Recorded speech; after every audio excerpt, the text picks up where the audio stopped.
Welcome to 535. I'm Mariana Sotomayor, Capitol Hill correspondent for Puck News. It is Wednesday, July 22nd, and possibly in 24 hours or less, the House is going to recess for August, and campaign season is going to begin in earnest. There's a lot of things that House Republicans are trying to get done, not to mention the Senate as well, so stay tuned. We'll be talking to a number of lawmakers.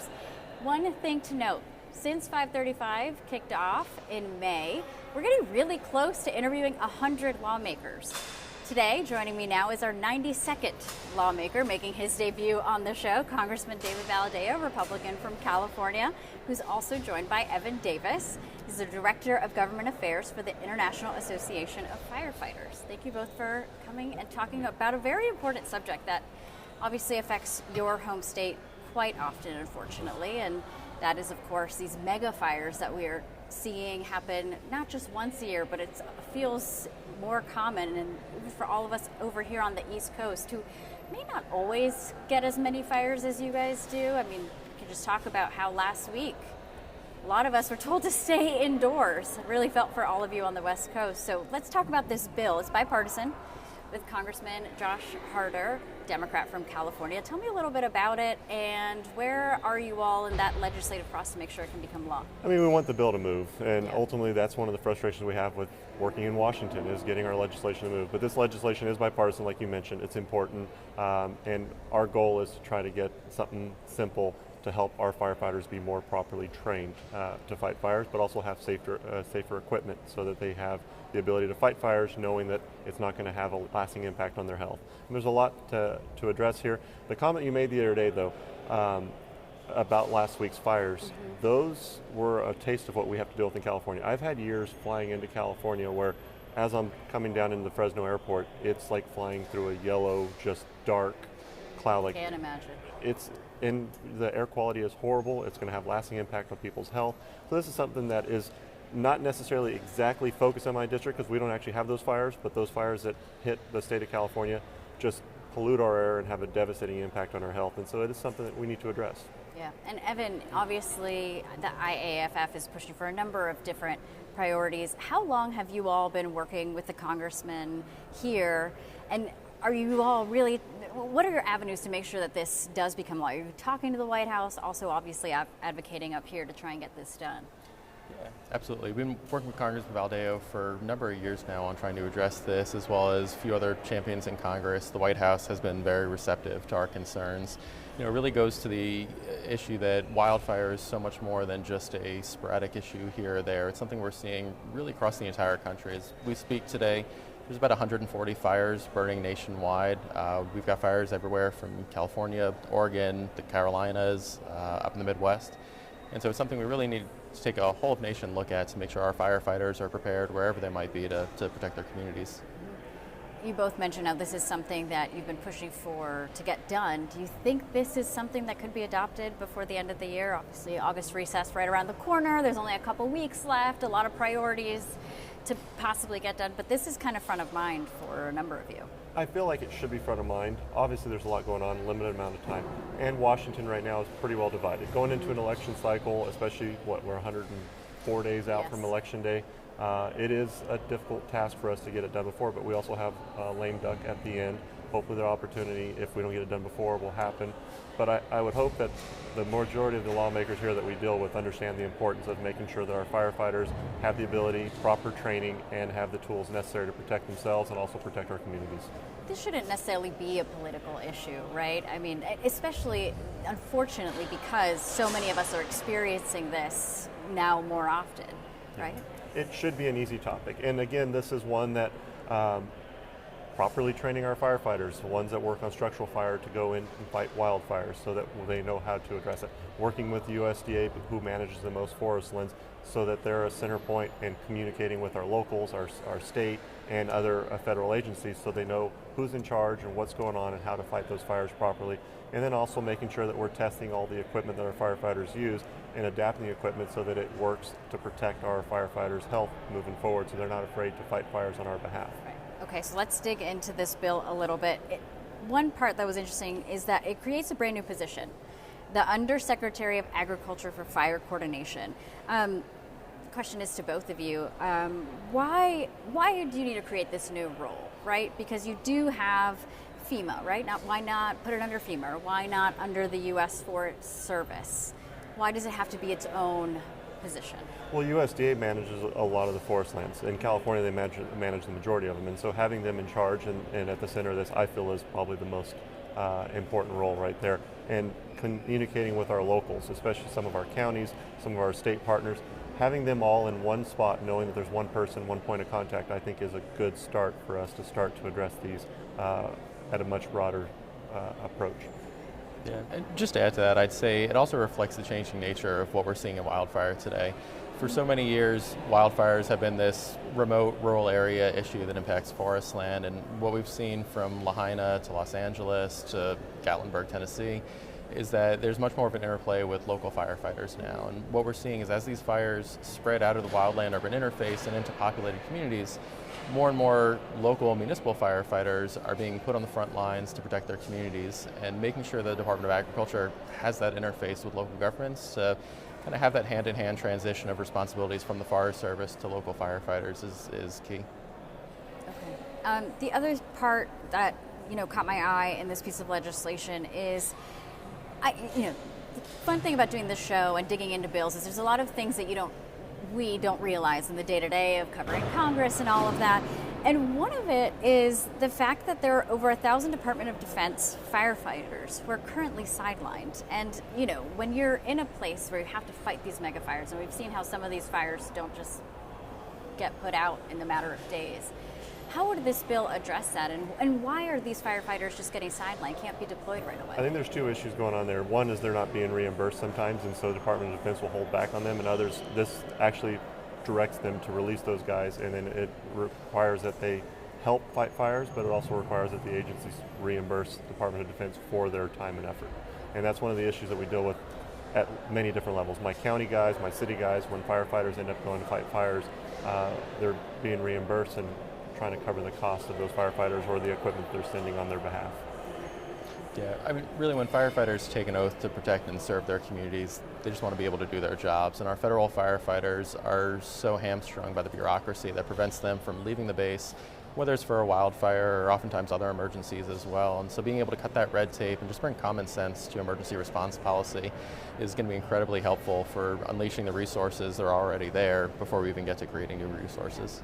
Another part of this bill also addresses mental health, and that's an interesting conversation that we've had with other members of Congress on other issues. Like last week I was interviewing a bipartisan couple who really wanted to talk about mental health among pilots, for example. And it seems like there is a culture, whether it's law enforcement or even here, where the firefighters, pilots, police officers don't necessarily talk about just the exhaustion that could come with the job. Tell me a little bit about how this bill in particular could address and help a number of firefighters. Well, having a mental health professional deployed with some of these groups that go out to help fight some of the fires, I think it's an integral role, because some of the things that they see, especially when you look at fires like the Paradise Fire and others that destroyed so much, you want to make sure you're trying to address and take care of our firefighters from every approach, and this is one of those.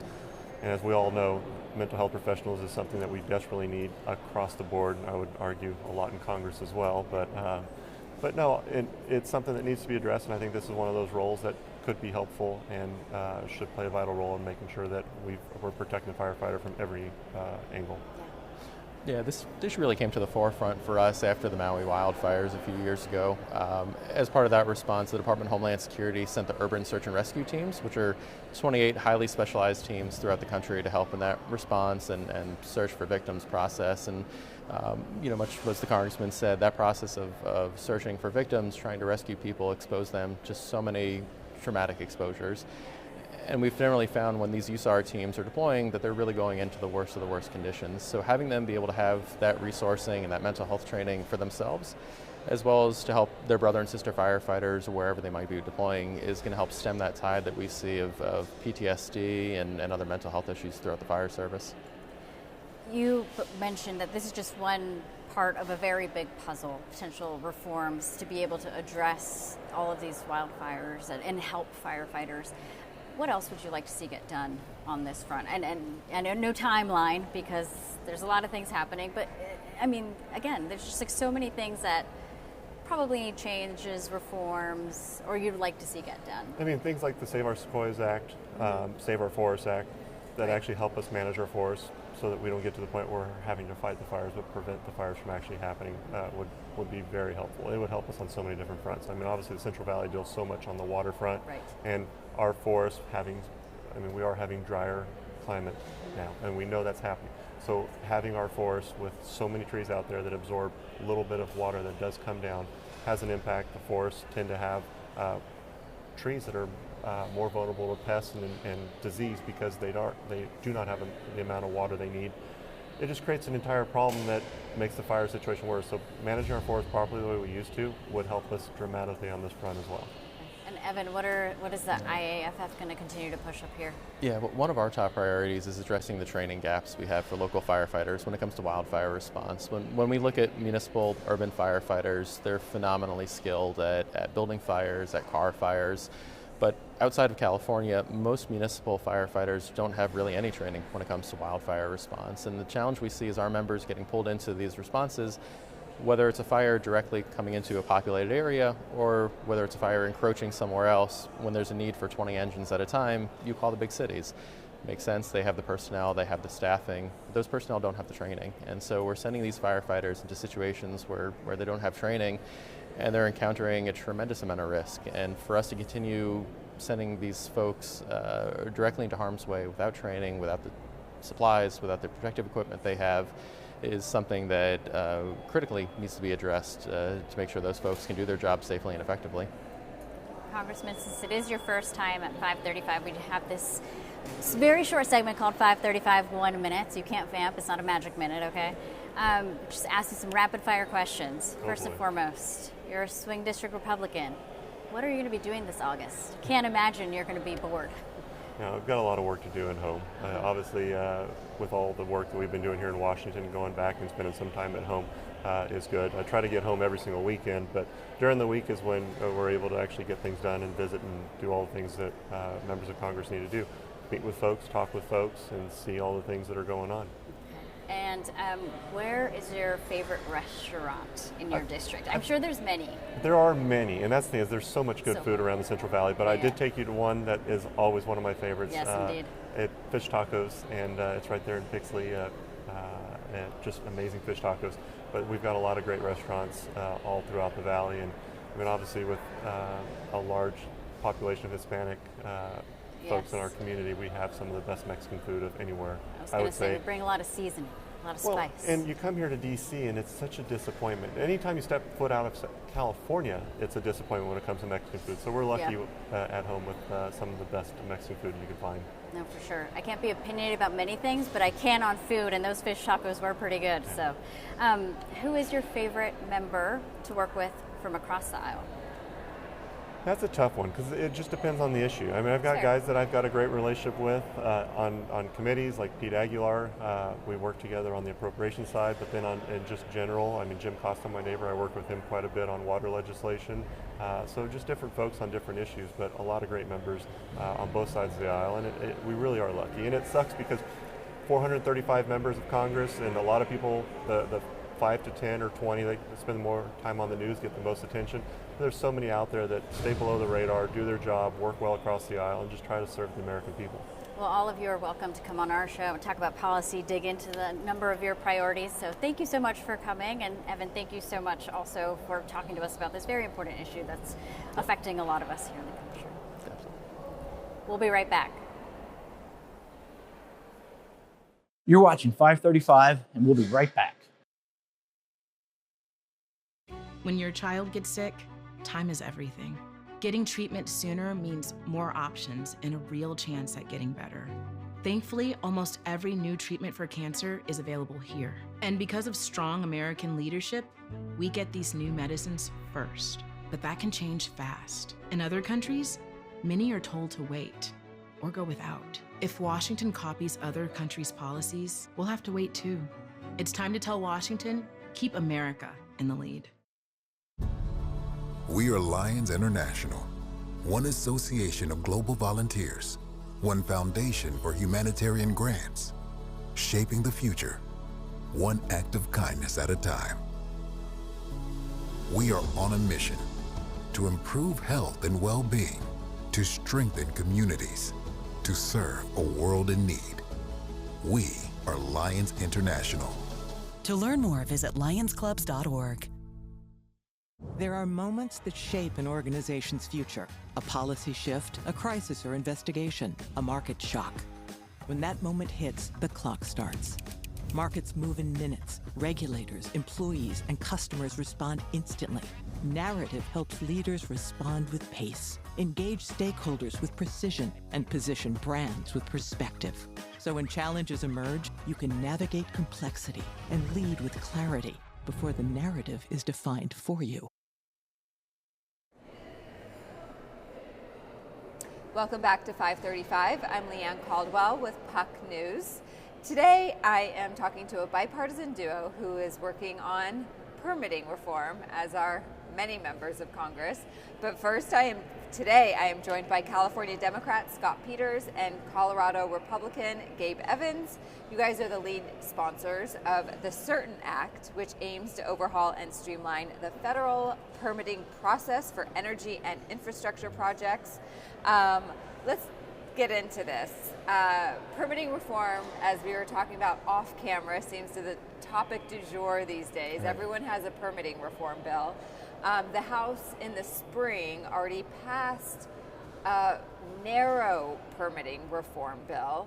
So first of all, let's just do like 30,000 feet. Can you explain to me and to all the thousands of people out there that are watching, what is the difference between the different permitting reforms? You said there were 4 parts. Well, let's start with why it's important. Yeah. And one of the things that's happening in the United States is we're going to see for the first time an increase in the demand for electricity that we have not seen in a long time, because data centers, onshore manufacturing, electrification, and more air conditioning in the Southwest, we need to build a lot more energy. And what we know about the United States is it takes forever to build stuff. Now, why is that? So we have so much process.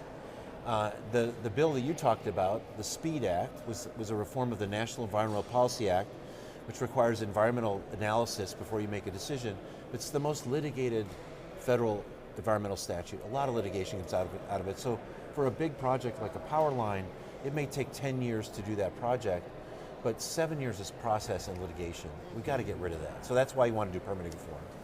So what are the parts of it? One is that reform that the House did already. We've got to reform how we site and plan major transmission lines, which take electrons from Arizona, where they're come out of the sun, to Detroit, where they're used. That's got to happen. The Certain Act would get the administration to stop dragging its foot on renewables, trying to pull plugs on projects it doesn't like, so that every kind of energy has a chance to compete. How does it do that? How does it force the administration? Well, first of all, we reinforce that you can't literally pull the plug on something like the Revolution Wind Project, the offshore wind project that was under construction, that the Trump administration tried to say was a national security threat, pulled the permits. So any project that is already through the process, right, you just can't kill. And also, you can't drag your feet on permitting projects. Now, we put timelines on the actual the permitting of, say, a wind project on federal land. Mm-hmm. Right now, supposedly Secretary Burgum's got to sign off on all 69 steps of that. That can't work. Okay. We get rid of that. And then there's also an effort, I think the fourth part of it is, there's an effort to do pipeline reform under Section 401 of the Clean Water Act, which basically allows... Oil and gas pipeline? Gas pipeline. Basically allows a governor to say there's a clean water issue and stop a pipeline. And people think on the oil and gas industry that's been abused. I would just say, from a climate perspective, the reason I care about this is that we have to make all energy go faster. 90% of the power that wants to be built in the United States that's lined up to be approved is non-emitting renewables. Mm-hmm. And so if we want to really transition away from dirtier fuel to cleaner fuel, permitting reform is a big part of that. We got to get out of the way. Okay, so Congressman Evans, we talked about how the House has already passed the NEPA provisions of it to reform that, to make it process to go through the environmental standards. So can you talk specifically, Congressman Peters talked about the Certain Act. Is that specifically what your joint bill would do, or is there more to it? Yes, there's actually more to it. Permitting reform is such a broad topic in the House. There's 3 major committees that have jurisdiction, and then there's bits and pieces and random other committees as well. So Scott and I both sit on the Energy and Commerce Committee. We have jurisdiction over things like the EPA, but then you have the Transportation and Infrastructure Committee. They have a lot of jurisdiction over linear assets like roads. They have some jurisdiction over pipeline as well. And then you have the Natural Resources Committee, and that's where NEPA lives. And so the first thing that Scott and I did was we put together this bipartisan permitting reform framework, just because no one single bill is going to fix this, just because the bureaucracy around building things in the United States is so broad. Even in Congress, it falls into multiple different committees, and you have multiple different laws: clean air, clean water, NEPA, endangered species. There's so many different things that all intersect over what we colloquially call permitting reform, that makes it more difficult to build things. So the first thing was this bipartisan permitting reform framework. Here are the general things where Republicans and Democrats, we think, can agree to try to move the needle in terms of being able to responsibly build major infrastructure projects faster. And then from that, you get NEPA, talking about how do we reduce the years of litigation for projects. The statistic we were briefed was a major infrastructure project. If it gets sued under NEPA, 80% of the time that project is going to be approved as is. They did the paperwork right the first time. It's just going to take years of litigation to get there. So how do we cut out a lot of that just unnecessary litigation? If 80% of these projects get approved correctly the first time, how do we make that? We want people to have their say. Well, we don't want, as Scott said, projects to be dragged out for 7 years in litigation. Then there's the Certain Act. So my district, Colorado 8, 4% of U.S. crude oil comes out of my district, but 1 in 2 wind generators in the nation are also built in my district. So for me, it doesn't matter whether it's the Biden administration canceling the Keystone pipeline or some of the hurdles that we're now facing with the deployment of wind projects.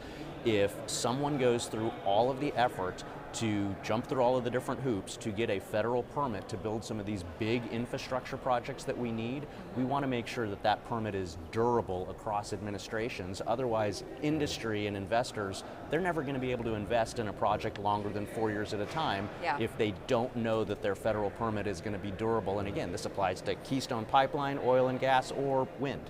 We want a level playing field for all safe, affordable, and reliable energy. And the Certain Act is one of the ways that we do that, by making sure that those permits are depoliticized.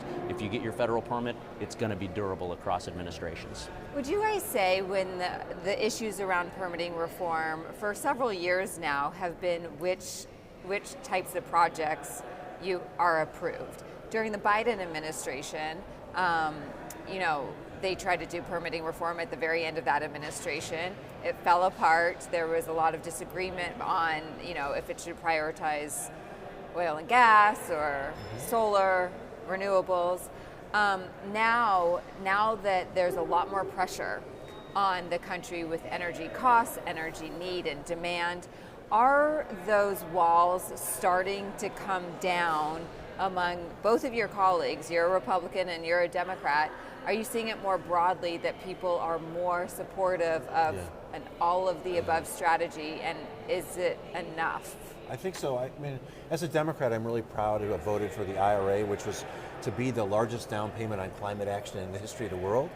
But I'm embarrassed about how little of it got done, because we have so much process. And instead of taking advantage of that moment and getting rid of the process so we could actually take that money out of the bank and put it into the ground and help facilitate a transition to cleaner, it sat in the bank, and we lost that opportunity.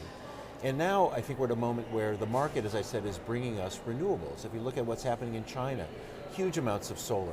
Texas, not known for being a climate hub of climate activity or concern, oil and gas, they're now the biggest producer of solar or wind, and they will be the biggest producer of solar, because it makes sense. The market is bringing us that. So I think now an all of the above strategy on the natural works to the benefit of climate advocates like me. It also helps lower costs, because the more energy we have to meet the demand, the better chance we'll have to keep costs low. And so now's the time when all of the above makes a lot of sense. Yeah, what about you as a Republican? What are you seeing from your colleagues? Are people more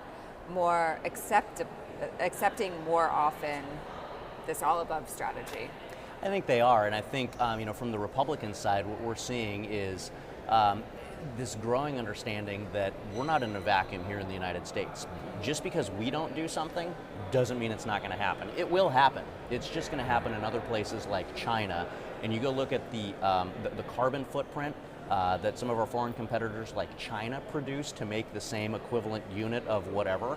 The fact of the matter is China pollutes orders of magnitude more than the United States does oftentimes to be able to produce the same thing. So if we want to protect the environment, we have to build it here in the United States, and we have to have that all of the above approach as long as it's safe, affordable, and reliable to be able to meet that demand. The number that we continually hear is somewhere around 170 gigawatts. So translating that into normal speak, that's 50 million households worth of energy.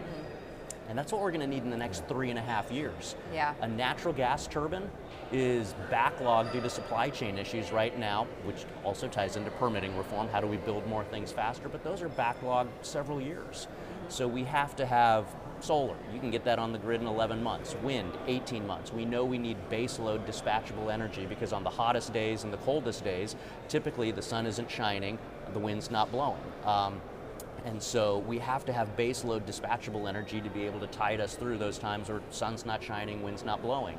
And so we really need all of the above energy as long as it meets those three criteria: safe, affordable, reliable, and being able to build that supply chain, being able to build that infrastructure that's what permitting reform is all about. How do we do it responsibly but faster?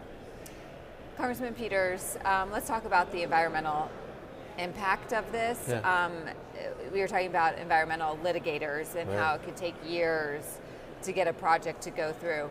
What is the right balance? Should the environmental implications be taken into consideration at all when the country needs more energy? Of course, I think absolutely. The point I'm trying to make is what wants to get built, 90% of the gigawatts in line to get built are renewables. So if you think in the broad sense about what's really good for the environment, it's getting out of the way. It's doing permit reform to get those electrons generated in that way. That just makes sense for the environment. Now, if you're saying, we'll have fewer community meetings, less litigation, I don't think that's really played out in a way that's helped the environment as much as getting out of the way of the development of these renewables will. So I think we sometimes mistake that planning law that NEPA is for environmental protection. We have the Clean Water Act, we have the Clean Air Act. Those are the substantive protections against the emission of pollutants in the environment. I think we have a lot of room to be more flexible about NEPA when we need so much more energy and so much of what wants to get built is clean. That's what's good for the environment. Congressman Evans, what about you? How much should the environment be taken into consideration? And is the NEPA reform about scaling back so that it is just clean air and clean water, those laws that are being considered when these environmental protection assessments are done? I think the Supreme Court phrased it best in their unanimous decision, the 7 counties decision, which was a case in between Colorado and Utah. We're speaking specifically to NEPA. They said the point of this law is to inform, not paralyze. And unfortunately, where we're at right now, as Scott has said, is we're paralyzed. It takes years to decades to build the most simple infrastructure. In Colorado, we know we're in the middle of a historic drought, and we know it's very dry anyway, somewhere around 10 to 12 inches of rain a year along Colorado's Front Range. Several million people live there. So water storage is important. We have a dam, a reservoir for water storage for the Denver metro area, existing dam in an existing mountain valley. And that project has been under litigation for 2 decades just to raise the height of the dam. We're not creating a new dam, we're not flooding out any new areas here. We're just making the water go a little bit higher up on the walls of an existing canyon. And for 2 decades, drinking water has been under litigation along the Colorado Front Range. So of course we want to take care of the environment. We need to inform, as the Supreme Court said, but we can't paralyze this because we need water, we need the infrastructure, and again, if we're truly concerned about the environment, we've got to do it here in the United States. I spent 12 years in the U.S. Army. I've been to the Middle East. I've seen how the rest of the world produces energy. And if we're not producing energy here, CBS just did a big story about how the west coast of the United States gets a lot of their energy from the Middle East that then gets refined in East Asia and then gets shipped across the Pacific Ocean to California and the rest of the west coast. Not my conclusion, this was CBS's conclusion. That actually increases the carbon emissions and the carbon footprint if we have to go buy energy from the Middle East, refine it in East Asia, and ship it to the West Coast. Let's just make it here. Yeah. We do it cleaner, we do it better, we do it more environmentally and socially responsible. Permitting reform is how we do it responsibly, but we don't gum it up in litigation or process for years to decades. Yeah, really quickly, Congressman Peters, this Congress is almost done. Yeah. We are entering an election. What are the chances, what gossip are you hearing from the Senate that this could potentially be done this year? I hear the Senate's having really good conversations. They know this is our moment. We've got really good work lined up around all the components of this permit reform. We just need to get them in a room, sign it up, make it into a bill, and I think we got a really good chance this time. Okay, how's your optimism? I'm optimistic. I'm hearing the exact same thing, both, obviously here in Congress, but also in my previous life as a state legislator. I've always been a House guy, and so I'm used to waiting on the Senate and trying to read the tea leaves and see what's the Senate going to do. But I share the optimism. I think that we're going to get something meaningful delivered and then across the finish line, because we have to do it. This is a matter of national concern. If we don't have the energy and the resources here, we're going to lose ground to China. And it'll help the environment and help affordability. Great. Congressman Gabe Evans, thank you so much. Congressman Scott Peters, your second appearance on 535. I love it here. This is a really comfortable chair. Thank you. Both of you should come back. Thank you so much for your time today. Thanks, Leanne. And we will be right back with more policy-focused conversations. You're watching 535, and we'll be right back. Here on Capitol Hill, the 535 are in charge, the members of Congress. But in a democracy, in the People's House, you need to be heard as well. So if you have questions, or comments, or ideas, submit them to us at 535.news, because here with us, the floor is yours.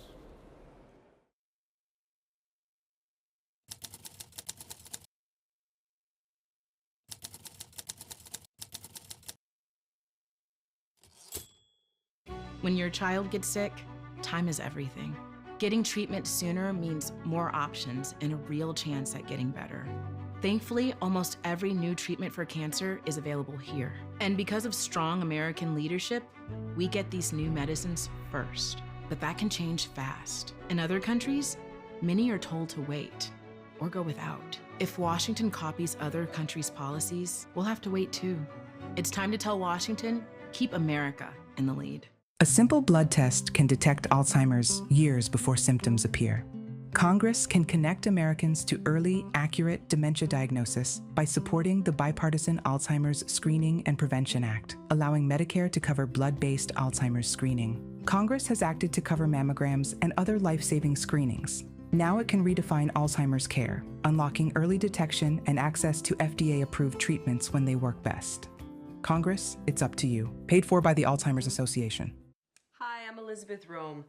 I've played many roles on TV and film, but today I want to speak to you as myself about a cause that's very dear to my heart. The Cancer Prevention and Treatment Fund provides free help to those who have cancer and those who wish to prevent it. They've also worked tirelessly on banning cancer-causing chemicals in our homes and neighborhoods. I want to thank them as a mom for protecting our families. Please donate today at the Cancer Prevention and Treatment Fund at stopcancerfund.com. I enlisted as a medic to be there to help my patients, and after an injury, I found myself as a patient. I experienced post-traumatic seizures. Depression is a big one that comes along with it, PTSD. So I pursued my PhD in neuroscience and regenerative medicine. The coalition has helped fund my academic pursuits. They genuinely care about helping the vet in whatever way that they can. Through supporting the coalition, you're supporting some of the veterans that have the biggest needs. Visit saluteheroes.org to learn more. Welcome back to 535. I'm Brody Mullins here with Faryar Shirzad from Coinbase. Yep. We're talking about the most important issue right now on Capitol Hill today and for the next couple of days, the crypto bill. Bring us up to speed. Well, the next couple of weeks, so after about 5 years of effort, we're finally at the moment that the Senate is going to take up a crypto bill, and we expect pass it before they go into the August recess on Thursday, August 6th. So we expect the Senate bill, for floor consideration to come out this afternoon. Then the process will start and we'll have votes and kind of work our way through And literally, as we're here on live TV, this bill you think is being circulated to Democrats with. That's my understanding. As I was language. walking over here, I heard the copies were being distributed to Democrats as we speak. So we're looking forward to seeing it, going through it, seeing what the details are. Great. So walk us through the key holding point, sticking points up to right now. Well, the bill is actually fairly common sense in the sense that it creates a national regulatory framework for how crypto markets operate. So for all the noise around crypto, people think that the bill does something very unusual. It actually does something, kind of does almost basic housekeeping, which is clarifies which agency has regulation over what. There are a few big issues that have been kind of left to work out, some relating to the treatment of exchanges, some relating to the treatment of crypto developers. They're fairly technical, I can talk about them. But the two big issues that are kind of above the industry's pay grade are whether there'll be an ethics provision that the president would agree to, and then whether there'll be some deal worked out on nominations. And we understand on both of those, really important progress has been made. And the nominations issue has nothing to do with the bill. It's just about. No, Democrats want to make sure they're Democrats on the CFTC and the Right. SEC, and I think they're working something out. But again, that's really Right. something. Now, I we're know not the Trump involved in. ethics issue has nothing to do with you guys also, but it seems like a key holding point. We're going to need the Trump administration and Democrats to agree to some sort of limitations on what a president or someone in the executive branch could do to promote crypto. Is that? That's right. So the Democrats have been asking for this for over a year. News reporting suggests that the deal was struck, or that the president at least agreed to a package, which I think for a lot of observers, was an open question whether that would happen. And we'll have to all see what the details of it are. Obviously, as industry, it's really kind of not something for us to speak to, but Democrats will have to kind of work it through in terms of deciding what's there. But as I understand it, for the first time in history, we'll have an ethics bill specifically applying to one asset class, specifically mentioning and applying to the President of the United States. That's historic. So I'm hopeful that's enough to clear that element of it and let us get the bill done. And that means it was something that you would accept. It sounds like it's something that you think Yeah, is unusual, but it doesn't relate to us. doesn't bother you. I mean, obviously, as a citizen, you would think they would do ethics in the normal course, but really, we defer to the Senate in terms of how they deal with issues like this. And let's talk about this other key issue on yield. This has seemed to have been a holdup for a while. Now it seems like we might have an agreement. This was settled months ago now. The bill that was passed last year that created a federal regulatory framework around stablecoins allowed third parties to distribute stablecoins, and if you bought a stablecoin from me, I would be able to share some of the returns on you. So it was actually a really good pocketbook issue. The average American would be able to participate in earning some of the interest that or get some of the rewards that are associated with the stablecoin. The banking groups have been worried about that will impact deposits. There have been multiple studies that show that the concern is misplaced, that there's really no impact on deposits. There were some additional restrictions that the Senate agreed to. We're willing to swallow it. As we understand it, that's done at this point, although the banking groups continue to complain. So we had Rob Nichols on yesterday, and he said that all he wanted was some tiny little changes in this provision.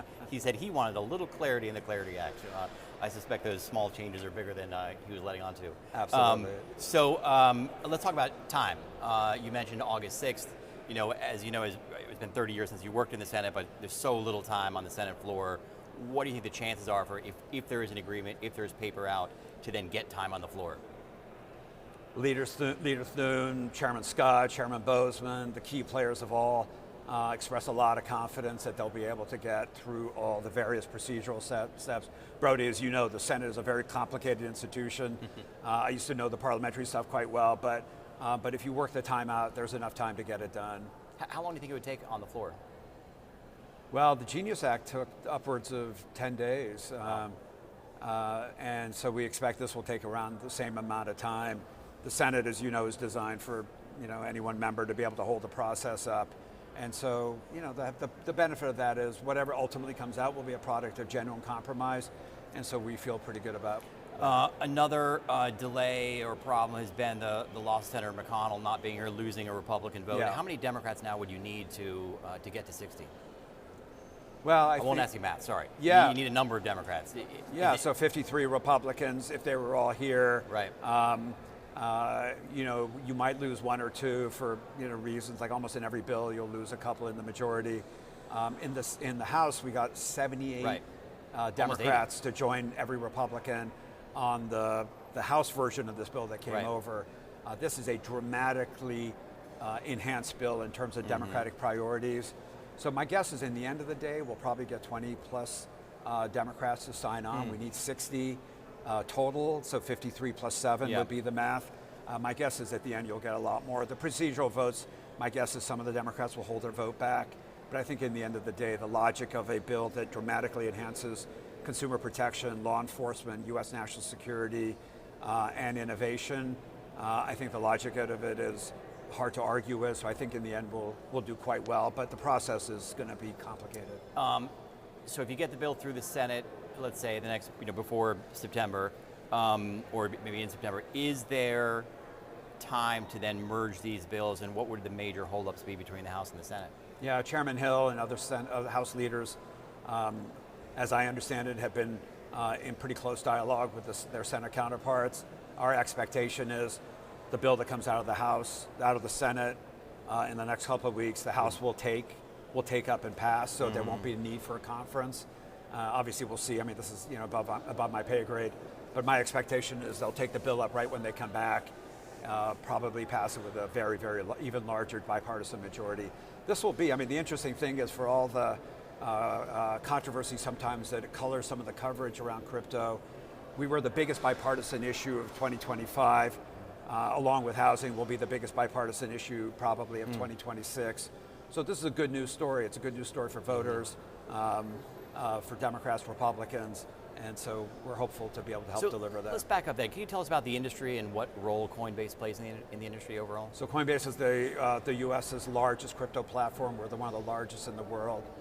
For people who don't watch crypto quite closely, crypto fundamentally is a technology that allows you to transmit value, whether it's money, whether it's a financial instrument, as easily as you would transmit a text or an email. People don't realize this, but the financial system, exchanges, custodians, asset managers, broker-dealers are all transitioning their records onto the blockchain to use crypto technology. This legislation creates the framework to allow that to happen. Coinbase is the leading provider, is the leading exchange, but also the leading infrastructure provider for this next generation of the financial system, and it's quite exciting for us.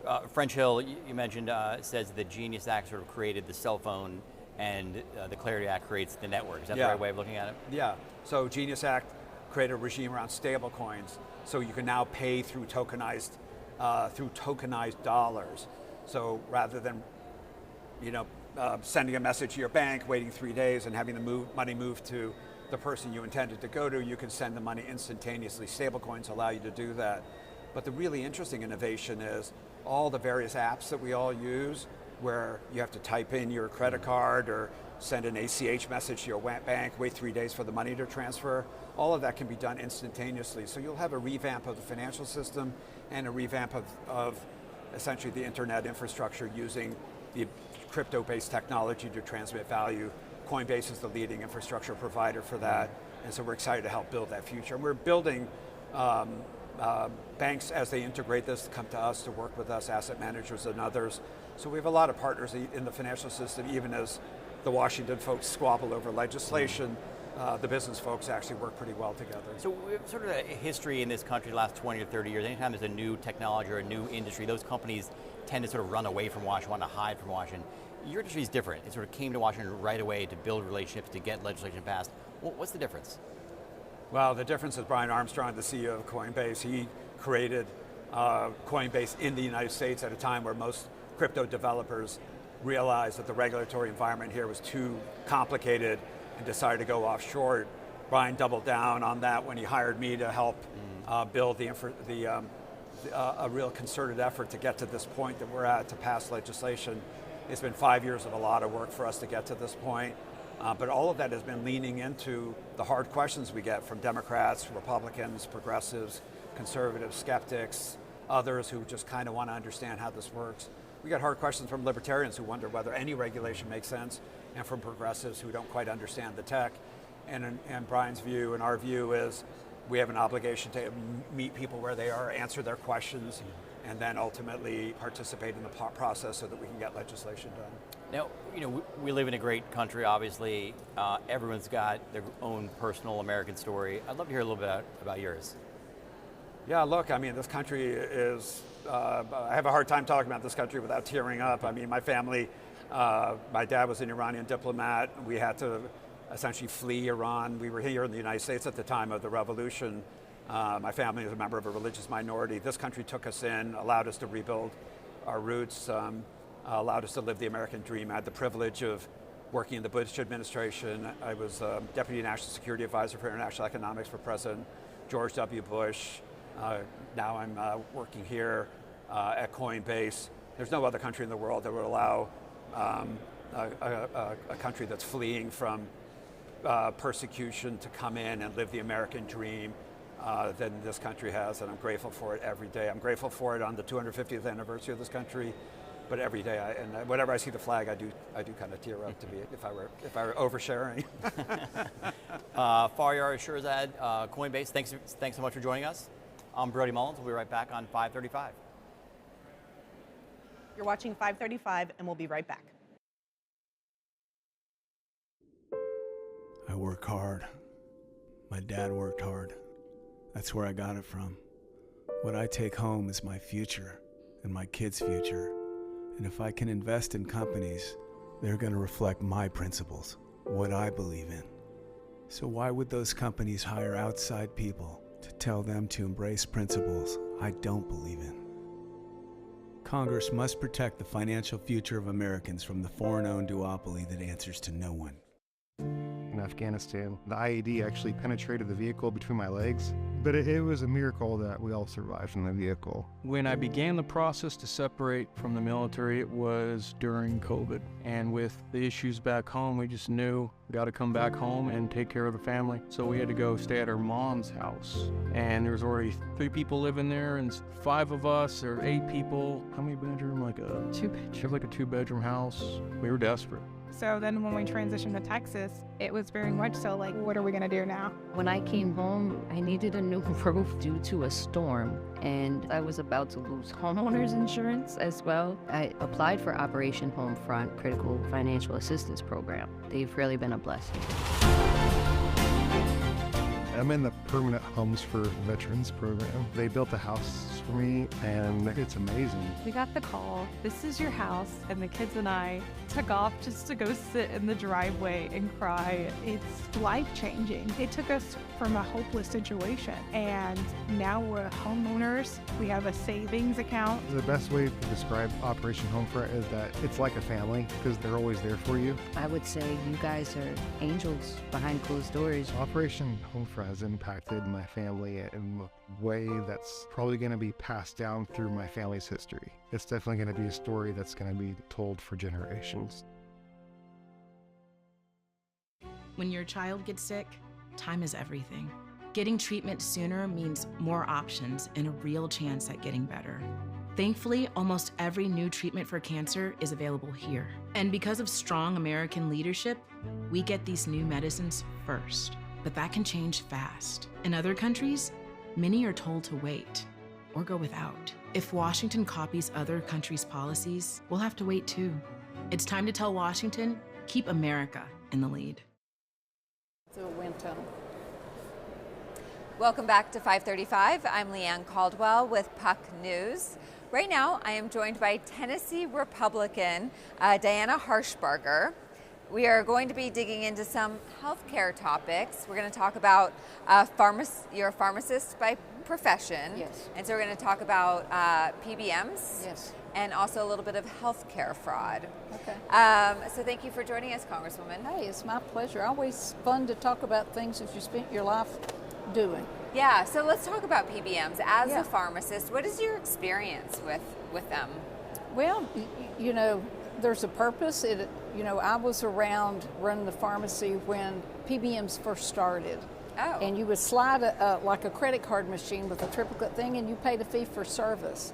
Now it's morphed into something totally different, and there's no transparency in what they do, and somebody's getting bankrolled. And when they tell you what you can have and what you can't have, and you go through prior approval, and some people don't get their medication or they substitute it, there's an issue there. In my opinion, the PBMs, and you have three big players out of 80 PBMs that control most of the business, 85% of the PBM business. And they're practicing medicine without a license. And who's going to suffer? It's that little patient that suffers. So let's take a step back. You said you were around when PBMs started. Yeah. So how did they start? Well, they saw a niche in the market to where, wait a minute, we're going to make it easier for the pharmacist to dispense a drug, and we're going to charge a fee for service. So, what it's morphed into, when you would push that credit card, it's a triplicate form, and you would maybe it may have been $4 or it may have been $1, Yeah. And the fee has steadily inclined. But you would mail that in, they would send you your money for the drug, and it was independent of anything. Why would a pharmacist need help to give a drug, though? That's the question. You got the insurance carriers involved with that, and they're like, oh, let's make it. Well, how did drug companies start? The pharmacists used to make everything. You would create the capsules, you would create the pills, and they called us druggists, and the doctor would say, this is what's wrong, you fix them. And then pharmaceutical companies like Merck came in and said, let us make this easier. We're going to make this for you, sir, so you can do other things. And the pharmacist said, oh, that's great.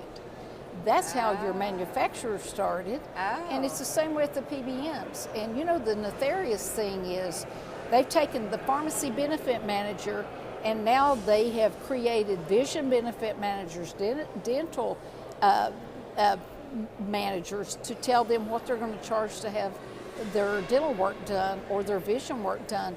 You don't have to reinvent the wheel. When you see something that's profitable like a PBM, just adapt it to your profession, and that's what we're finding now. It's hitting every level and every industry when it comes to healthcare. That's fascinating. Congress has been trying to do something about PBMs for years. I feel like it's just this perennial conversation every single Congress, regardless of the administration, regardless of who is in control of Congress. So what is your plan? What would you like to do? Well, exposure is good for everybody. It's like I tell the PBMs, I don't want to kill you. I just want to mortally wound you to straighten you up to do what you were meant to do, and it be a fee for service. They have morphed into some of the biggest companies with more profit than anybody in the country. And so what you have to do, and here I came into Congress with no political experience, just professional experience in running a business. And what I found out is nothing up here runs like a business. I had no idea you could pick up the phone and call the FTC and say, look, I think it's a great idea if you would do a study on what pharmacy benefit managers do and what they contribute to the healthcare system. And what they found out was the first initial call when they started investigating PBMs is like, since the inception of the FTC, we've never gotten the resistance and the blowback that we have when we tried to question these pharmacy benefit managers. I said, welcome to my world. This is what I've dealt with forever. And most of my time is spent in reconciliation and on the phone trying to get a patient's medication covered. It's not just frustrating to me, it's frustrating to the healthcare provider because they have to switch and we have to get the approval. And they don't want to show you what they're doing. And you got to remember that one of the big three, United Healthcare, they own 85% of the physician practices in the country. And they also, when you own the physician, you own the pharmacy, you own the specialty pharmacy, the pharmacy benefit manager, and then the clearinghouse. And look, Optum even owns a bank. That's called vertical integration, and that's not good for anybody. And what it does is it stifles innovation and it stifles competition. And the health insurers, the health providers or self-insured companies, they only know what they're being told on the front end. Use us, we'll save you $1 million, whatever it is. They don't know, they never show you the numbers. And this is why, you know, I told you I want to talk about fraud in the healthcare system. Well, it's just as fraudulent for these people. I'm a capitalist. I'm saying, hey, if you can make money, show me the model and let's make sure you're doing it properly. Transparency, but we don't have that. That's why there's fraud in every part of the healthcare system. Yeah. Not to mention everything else up here. But when you expose it, they're going to have to do something about it if we hold them accountable. And that's what we're doing. Okay, so I'll get to fraud in a second. On the PBMs, you said you need to kind of rein them in. Yeah. How does your legislation do that? Well, for example, the Pharmacists Fights Back. That is a bipartisan. Jake Auchincloss from Massachusetts and myself. That is a bill that we've said, look, let's have some transparency. Let's use one reimbursement system, the NADAC, and let's stop this where you have to. They also will steer patients to their organization. You might be able to fill it at an independent pharmacy or wherever the first time or two, and then they steer you to their PBM, which is, why would you do that? Mm-hmm. It takes away from those independent pharmacies, and you'll have one close every day. I could tell you the thousands that have closed over the last 5 years or more. Oh, yeah. And look, we are a provider. We are direct care. Most people live 5 minutes from a pharmacy. Mm-hmm. You don't have to make an appointment. You walk in and we triage you right there. And now you have pharmacy deserts, just like you do grocery deserts, just like you do physician deserts, because of the vertical integration. They want to mail order everything. Yeah. Wouldn't you like to talk to your pharmacist about what you're getting before you get it so you know everything about it? Of course you would. On the issue of fraud,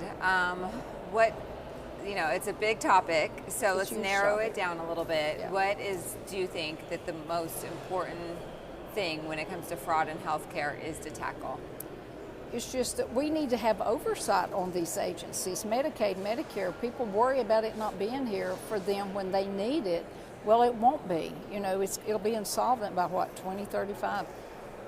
You have to go in and look at the fraud. People will defraud anything, like DME, the durable medical equipment. Let me go back to what they just uncovered with CMS about the hospices in California. Mm-hmm. You know, and to break it down, I was just at a meeting with our chairman of Energy and Commerce, Brett Guthrie, and Dr. Oz at CMS. You know, simply put, and healthcare's complicated. And I told them, I said, you have to talk, and it's not degrading for me to say this, I'm not being derogatory, but you have to talk on a 6th grade level for people to understand that, because it is massive.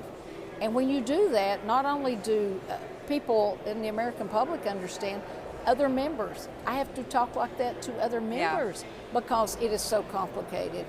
But if you have somebody, if 1/3 of the hospices in California happen to be in Los Angeles, and they're like, wait a minute, how do we know that these are legitimate hospices? 1/3 of the hospices in the country are in one state, in one county. Mm-hmm. And they said, let's just cut the payments off and see if anybody complains. Out of 400 or so hospices, 12 complained. Mm-hmm. What does that tell you? There's a lot of cancer in Los Angeles, or somebody's defrauding the federal government. Yeah, so is fraud a bigger problem with healthcare consumers or healthcare providers? Because a lot of time in the environment, it gets perceived that it's the consumers who are the ones who are committing fraud against the government. Is it more that, or is it the providers? Anybody. Well, look, you can have fraud on either way, but if you have to register as a provider, there's things that you have to do. But if people find a loophole, like the durable medical equipment providers, who was the guy from Haiti that defrauded $58 million and had a $2.5 million mansion, all these nice cars? He wasn't even from the country.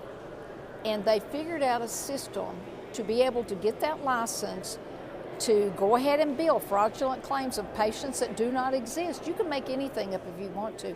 He could have been a consumer. Who knows what he was? And he could have been a provider. if there's no oversight, people are going to take advantage of that, and that's the whole thing. You need to check up on these providers. Why are you issuing licenses to people that you don't check to verify that they are a healthcare provider? So it could be either one, but some people are signed up for these programs and they don't even know they're signed up. Does there need to be more oversight in the federal government? Does that mean that there needs to be more, more people working in the federal government to do this oversight? Well, look, I ran a very lean operation for 30-some years, 30-plus years. It doesn't take a lot of people.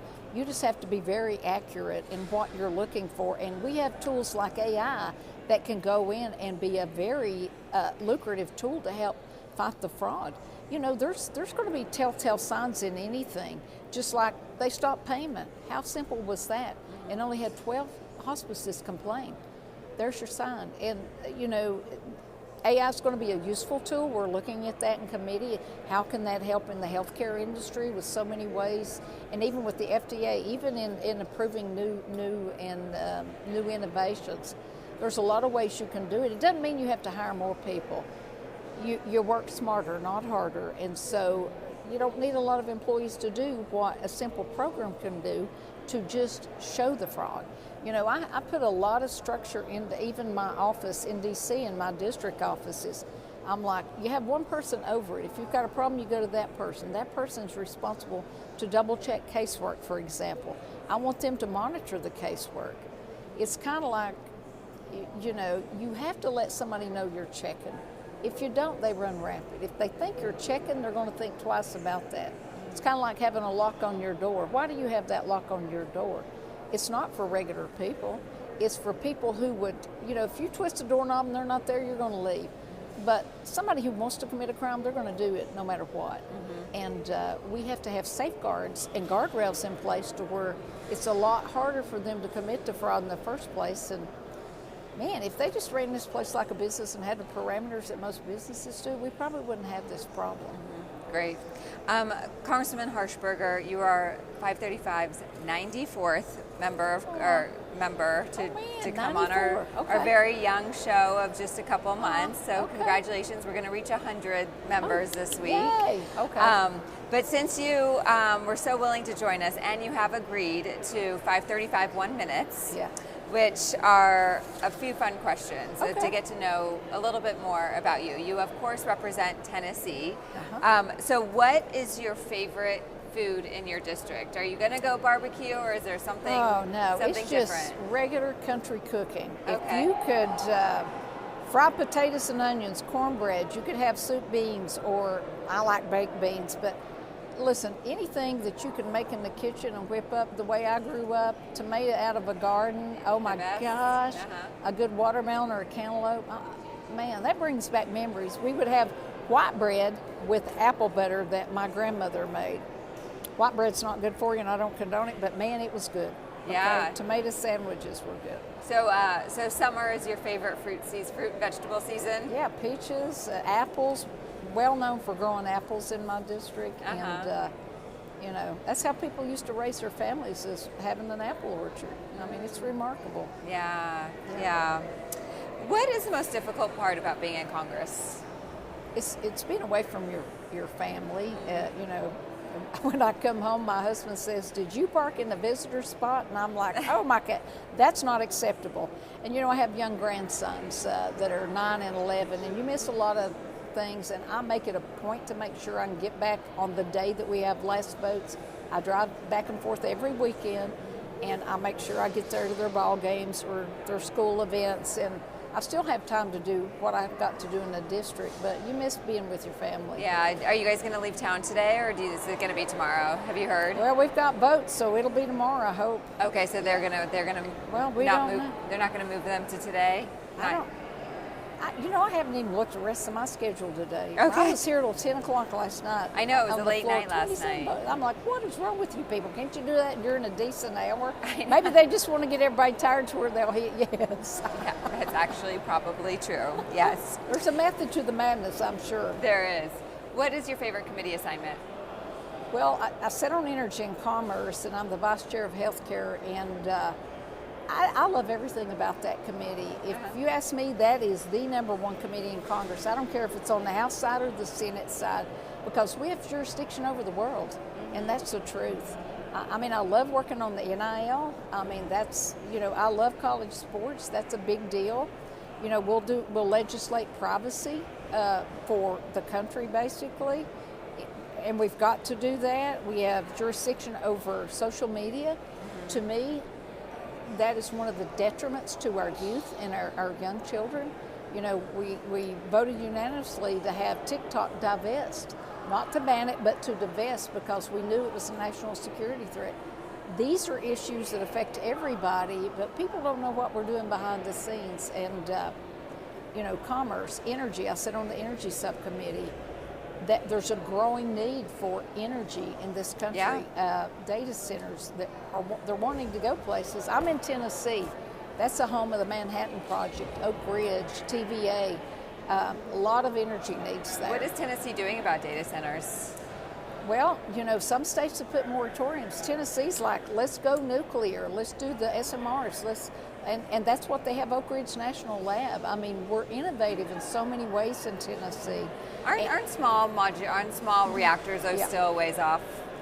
Well, not really. I mean, permitting reform is the next big hurdle for our committee, and we know the safety profiles of these. It's been around for years, and these are small nuclear reactors or modular reactors to where you can position them anywhere. If a data center wants to pop up, let it have its own. We just talked about this yesterday about ratepayers. They should not have to pay for a data center's usage. Let them pay for it. Maybe that's an SMR. Maybe that's a way to do it. Our grid system needs to be fortified. Yeah. I worry about a lot of things, and that's why I get up at 3 o'clock every morning. I told people, I said, this job will cause you to have to color your hair every 3 weeks, because I'm worried about something all the time. Yeah. All the time. Yeah. Every day I wake up, there's something new to worry about. Yeah, but energy and commerce, it really does expand so many different issues. Okay, last question for you. If you had to pick a favorite member on the other side of the aisle, who would it be? Well, you know, I get along with everybody. I don't call them names. I don't throw bombs. I just came back from a congressional delegation trip with our chairman on commerce, Gus Belrakis, and I'll tell you, Terry Sewell went from Alabama. That woman is funny as all get out. She is hilarious, and we had the same birthday.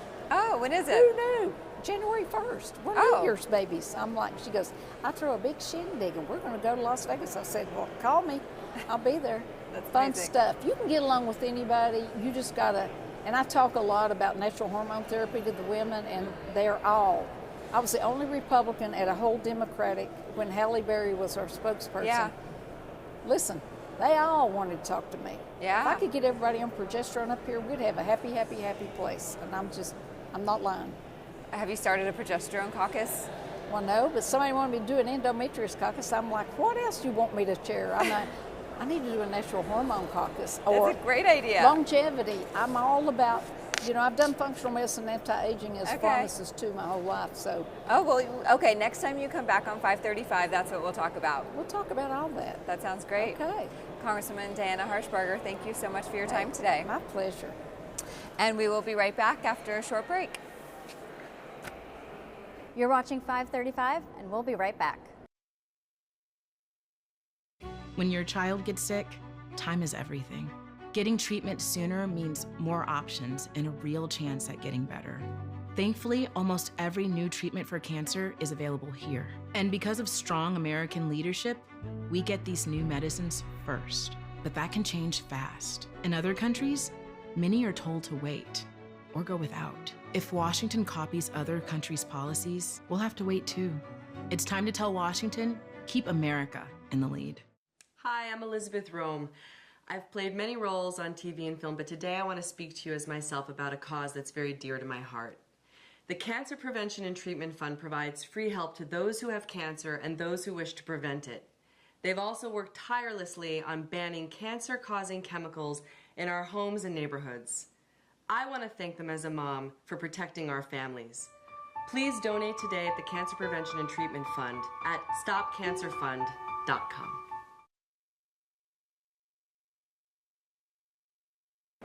Welcome back to 535. I'm Brody Mullins here with Amy Andryszak from the Interstate Natural Gas Association. Let's start off by talking about INGA.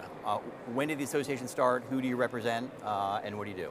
Absolutely. So INGA is the federally focused trade association representing interstate natural gas transmission and storage companies. So the large long-haul pipelines that move gas from areas of production to areas of end use around the country. And we have 28 members, and our job is really to shape the laws and regulations that impact interstate natural gas pipelines. And the big issue right now is permitting reform That we've is all our been talking biggest about. issue in Congress. So give us the lay of the land here. Permitting reform is something that's been pushed for years, and we're trying to get it done this year. Tell us about it. Sure. You know, the reason there's so much attention on permitting reform is because it is impossible to build any large-scale infrastructure projects in this country right now. And from the interstate natural gas perspective, you know, we are seeing opposition and legal challenges at every stage of the permitting process. And we're also seeing some states are starting to use state permits like Clean Air and Clean Water Act permits to actually impede or stop projects. So that's why I think you're seeing such a push. Congress needs to pass legislation so that we can get the infrastructure built in this country that's necessary. And what would meaningful reform look like to you from your perspective? Absolutely. So from the natural gas pipeline perspective, we're looking for three main things in a permitting reform bill. We're looking for statutory changes to NEPA, which is the National Environmental Policy Act. We're looking for statutory changes to the Clean Water Act, and then also some judicial reforms. And I can leave it there. I can go a little deeper on those if you'd like. Go a little deeper. We've got time. Sure. So when you think about NEPA, these are the environmental reviews that agencies do before they approve a project. And there was actually a really important Supreme Court decision last year called 7 Counties. And what that did is it helped clarify the environmental analysis that agencies need to do. And so that's really focused on just the project itself. We'd like to see that codified in statute, essentially, the Supreme Court decision. Now, Clean Water Act's a little bit more complicated, and there's a number of different ways to address some of these Clean Water Act related issues we're seeing. You can make some statutory changes where you clarify for states and tribes what it is that they should be analyzing as part of that water quality certification. That's one path. A different path that some have proposed in Congress is actually to change the process so that you would have FERC have jurisdiction over Clean Water Act. Either way, we need to do something so that states can impede projects. So we've had this system in our country, you know, for over 100 years. What is causing the change now, or the need? Is it an increased demand for energy overall? Absolutely. Okay. We are seeing a real increase in overall demand for energy. Our foundation did a study earlier this year, the North American Midstream Infrastructure Report, which showed increased demand for electricity generation. Now that's driven primarily from just more electrification of all end uses, but also data centers. And our report also showed a real increase in demand for more LNG exports as well.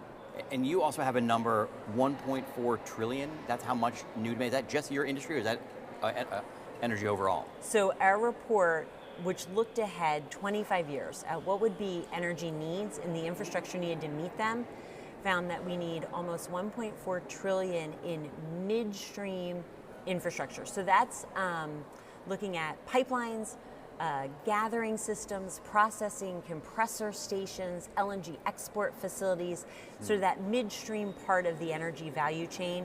The report also looked at emerging technologies like CO2 and hydrogen pipelines. So that's what needs to be built in the next 25 years. Wow. And let's talk about data centers. We hear a lot about data centers and AI. I imagine they are a part of the new demands for energy that you're dealing with. Absolutely. Data centers are part of that overall electrification demand. It's not all of it, but it's a huge driver for sure. So let's talk about the bill itself, or bills itself. Where do things stand in the House? Where do things stand in the Senate? And how can you get things moving forward? Absolutely. So the House has actually passed a number of different permitting reform related bills. two that Inga supported were the Permit Act and the Speed Act. And what's happening in the Senate right now is the main committees of jurisdiction, EPW and Senate Energy, are working hard to put together the various pieces of what would be a comprehensive permitting reform bill. We think they'll probably bring in pieces from the House bills, but they're creating their own legislation. And from our perspective, we hope and expect it'll deal with the issues I raised, but we also know that Senate Democrats want to see a transmission component in the bill. That would come out of the Senate Energy Committee. So you have two key committees that have different aspects of what would be a comprehensive bill that they need to put together and then have pass the Senate. And so the problem, as you know, on Capitol Hill is always time. Absolutely. So it feels like we just got back from the July 4th recess because we did, but all of a sudden we're a week and a half away from August, and then September is only a little bit of time, and then gone in October. How do you find the time? Well, you've actually identified what's my main concern. So I think that there is a lot of momentum behind permitting reform. I think both Democrats and Republicans want comprehensive permitting reform. What I'm getting nervous about now is the clock. It's exactly what you articulated. And as you know, they're going to have to pass a spending bill in the fall. That always disrupts Congress. But my big concern is hearing that folks want to kick the can down to lame duck. My advice is let's try to get this done now before the election. It's just too important. And why are people saying lame duck? What's the analysis? Because as you already articulated, Congress runs out of time, and when they think there are things that may be challenging to get done, they say, oh, we'll try to do it in the lame duck. Yeah. I think that's a dangerous strategy for something this important. And tell us about some of the key Democrats, and particularly Senator Whitehouse, who he seems to be a key player here. He said some things recently that seemed to be maybe positive. Do you think that he could be in the middle of a deal? So my understanding is that Senator Whitehouse and Senator Capito have been working very well together as leading the EPW committee, which will have a lot of the jurisdictional pieces of this. And that's really important. So I absolutely think Senator Whitehouse is part of any big deal, in the same way that Senator Lee and Senator Heinrich will need to be for the Senate Energy jurisdiction. And let's say, I mean, any bill in Congress obviously needs to be bipartisan. It's obviously more favorable if you have Republicans pushing this. But let's say Democrats take the House and maybe the Senate. Is this dead, or how would you try to revitalize things? Well, I certainly hope it would not be dead. That would be my hope, because as I said, there's such need for this, and there seems to be a lot of momentum behind it. But I do think if Democrats take over either chamber, you do take a couple steps backwards just in terms of restarting the negotiations. Folks may be starting from different positions, and so that would be concerning to me. And there are also Democrats and who are sort of focusing on renewable and wind plants. Donald Trump has talked about how he doesn't like wind plants, does not want that part of the deal. How do you persuade people that we sort of need everything at once into this bill? Well, I think that goes back to this discussion on demand and why does this demand exist? And it is increased electrification, which is something that in many respects are the result of a lot of Democratic policies, right? You have battery-powered cars, and those things increase overall electrification.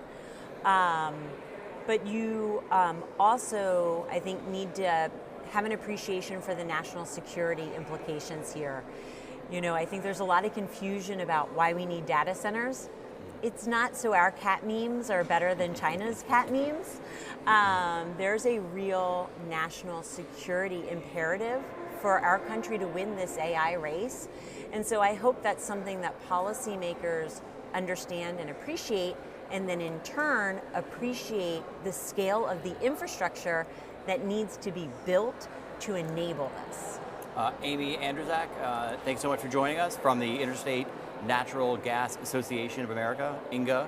Thanks for joining us. Come back anytime. Thank you, Brody. I appreciate it. We'll be right back on 535. You're watching 535, and we'll be right back. Congresswoman, we only have a couple minutes, Okay. which is perfect for our 535 1 minute. Should I be afraid? Who's the smartest member of Congress? So I'm really putting you on the spot here. You know, don't tell anybody this. But I'm too much of a politician to answer that question. This is crazy. What's the best committee? I do like them all. On you, baby. That was good. That was good.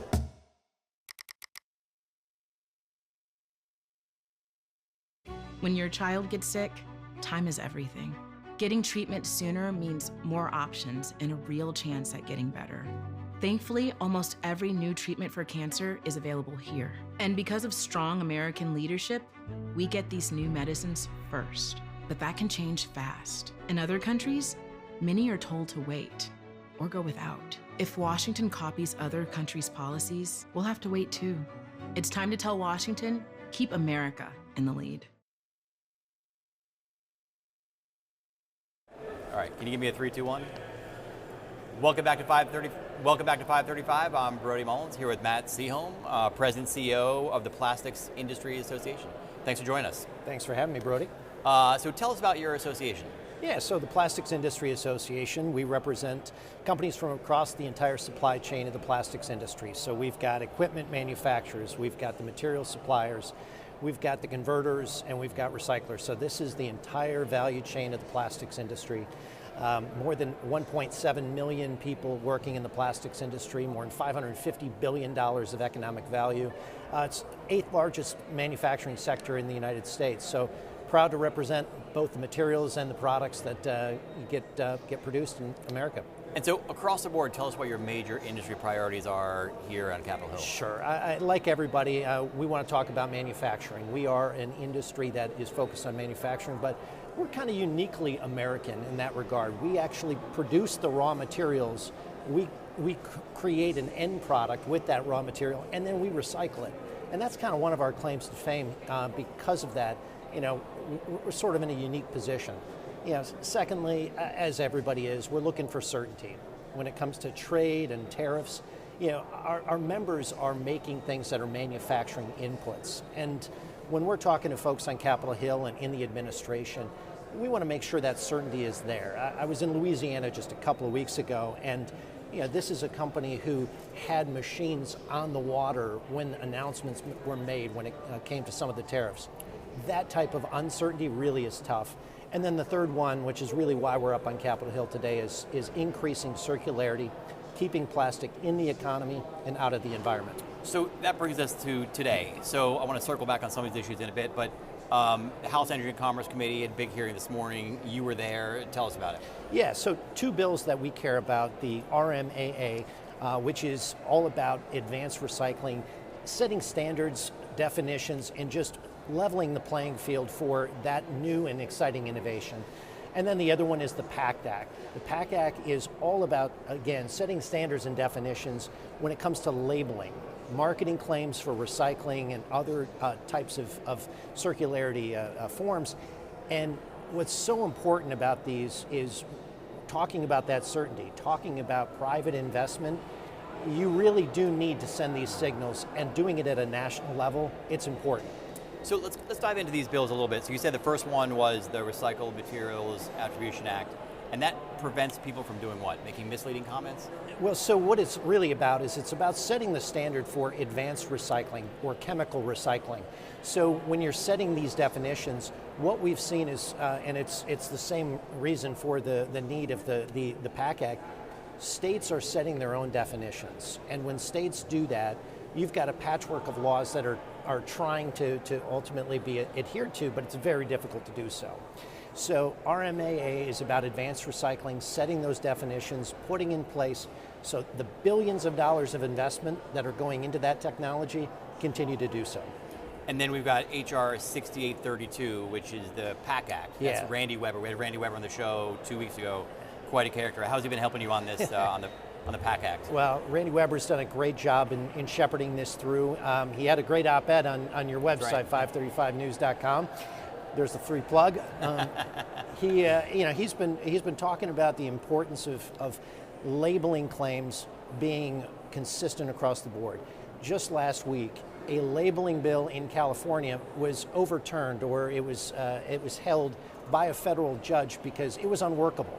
And the reason for that was California set a standard that was in direct conflict with 29 other states. It was pretty much impossible for a company who is producing a product and sending it to all 50 states or even the West Coast to adhere to some of those requirements while also, adhering to what California was doing. So what strikes me is that Randy Weber is one of the most conservative Republicans in the House, and here he is working on sort of a recycling bill. I mean, it kind of shows some of the bipartisan support that you have. Yeah, and that's absolutely right. Both bills are bipartisan because these are important steps to increase circularity, right? If we want to increase recycling rates, and if we're all committed to that as a sustainability story, these are the types of bills that just need to be in place, because so many of the other forces working against it really can create that stifling of innovation that we strive to get. So when I think of recycling, when I'm at my house, I think I'm combating climate change and not wasting things, but recycling is also an economic driver. Oh, without a doubt. Tell us about that. Well, a lot of different ways to think about it, but if one report, I'll just use these figures because I think it's probably the most impactful.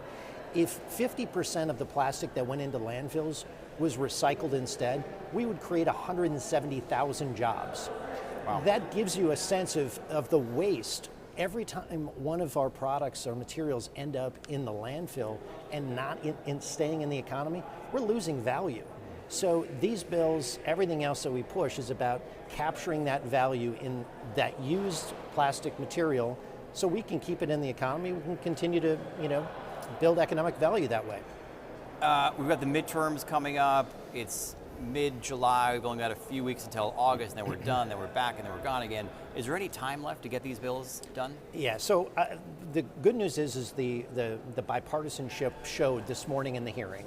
There was no doubt a recognition that these are reasonable approaches. They're important. They could be very impactful and necessary.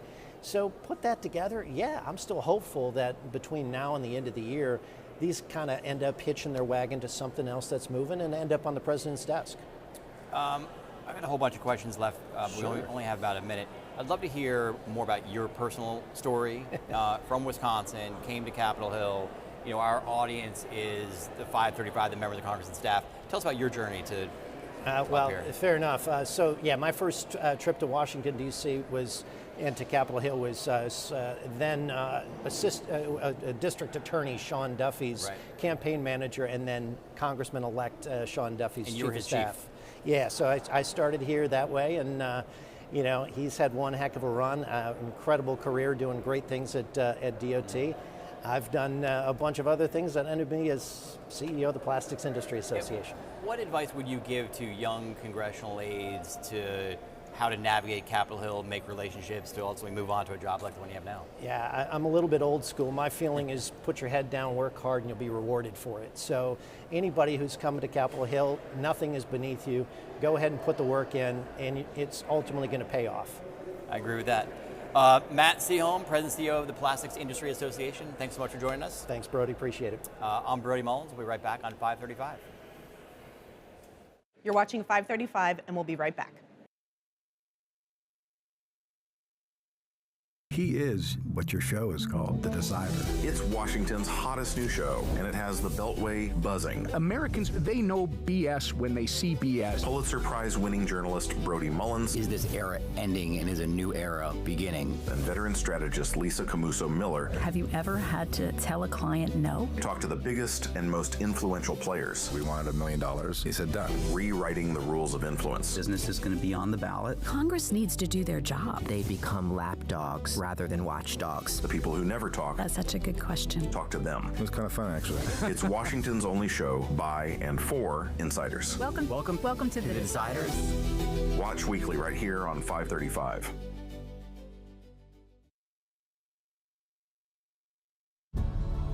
We are Lions International, one association of global volunteers, one foundation for humanitarian grants, shaping the future, one act of kindness at a time. We are on a mission to improve health and well-being, to strengthen communities, to serve a world in need. We are Lions International. To learn more, visit lionsclubs.org. When your child gets sick, time is everything. Getting treatment sooner means more options and a real chance at getting better. Thankfully, almost every new treatment for cancer is available here.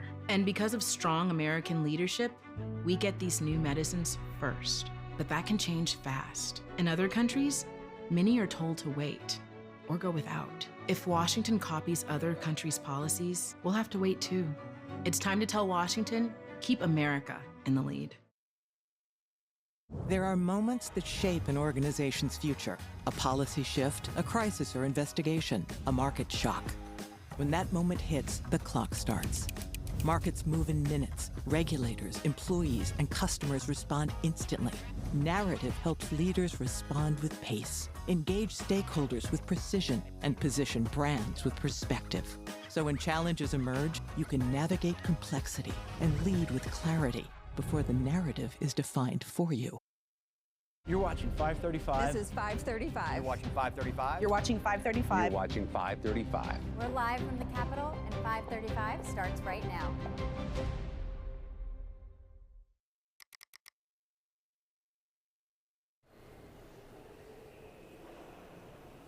Back on 535, I'm Scott McFarland in the Cannon Rotunda, Congressman Suha Subramaniam.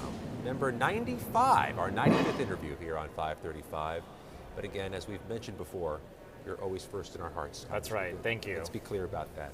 You're representing a Northern Virginia congressional district, which means you are representing really a birthplace of sorts, of data centers, of massive data centers in America. A lot of that started in Loudoun County, Virginia, which you represent the entirety of.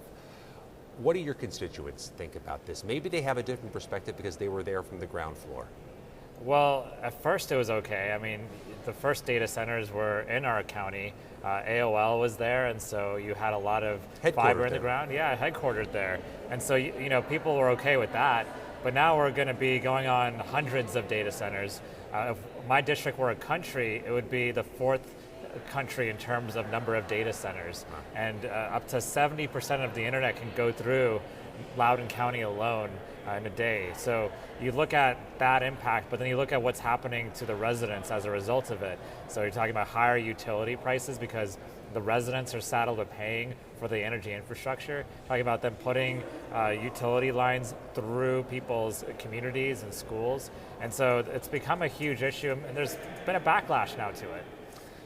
Is there a part of your constituency that says, hey, these things have for years underwritten our school budgets. They've helped bring some money in, some jobs. Maybe not as many jobs as perhaps larger scale manufacturing would bring in, but they've been some source of economic engine.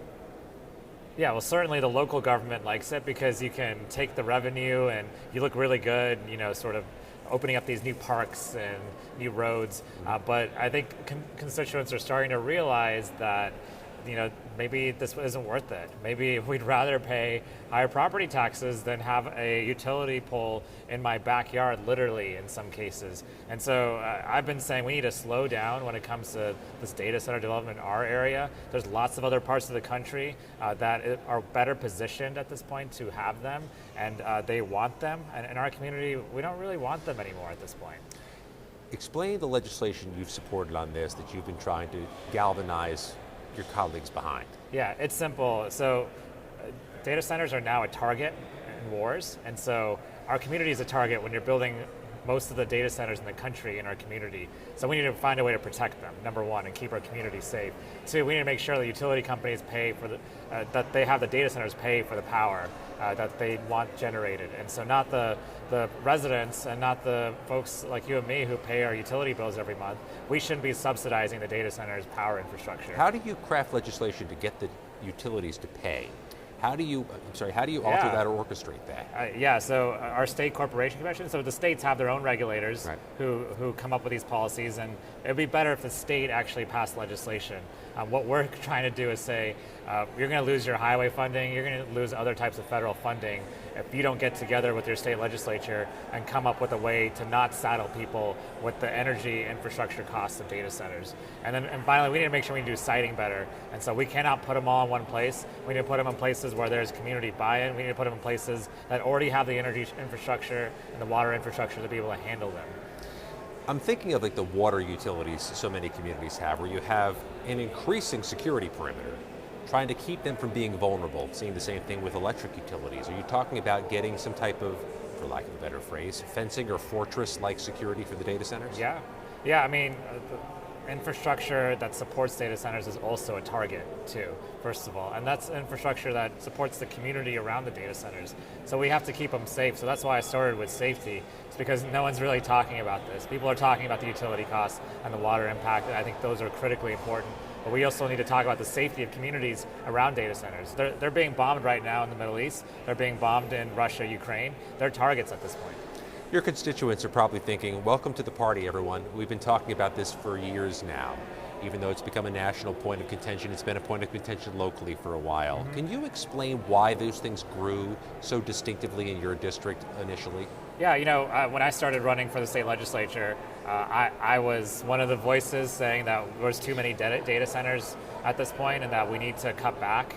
But there wasn't really a public uproar. The community didn't really recognize what was happening. And then we started seeing more data centers getting built on land where people thought, you know, maybe that could be a park or something that benefits the community. Then you started seeing utility costs go up, and then you started seeing these power lines being built. So they still want to build many more across homes, across schools. And so now people are seeing that impact on their lives, and it's more visceral to them than it was 5 or 6 years ago when they were doing some of these approvals. And if I'm not mistaken, your district has a distinctive agro-tourism industry. Is it impacting that? Those types of things require aesthetics and require a pristine environment.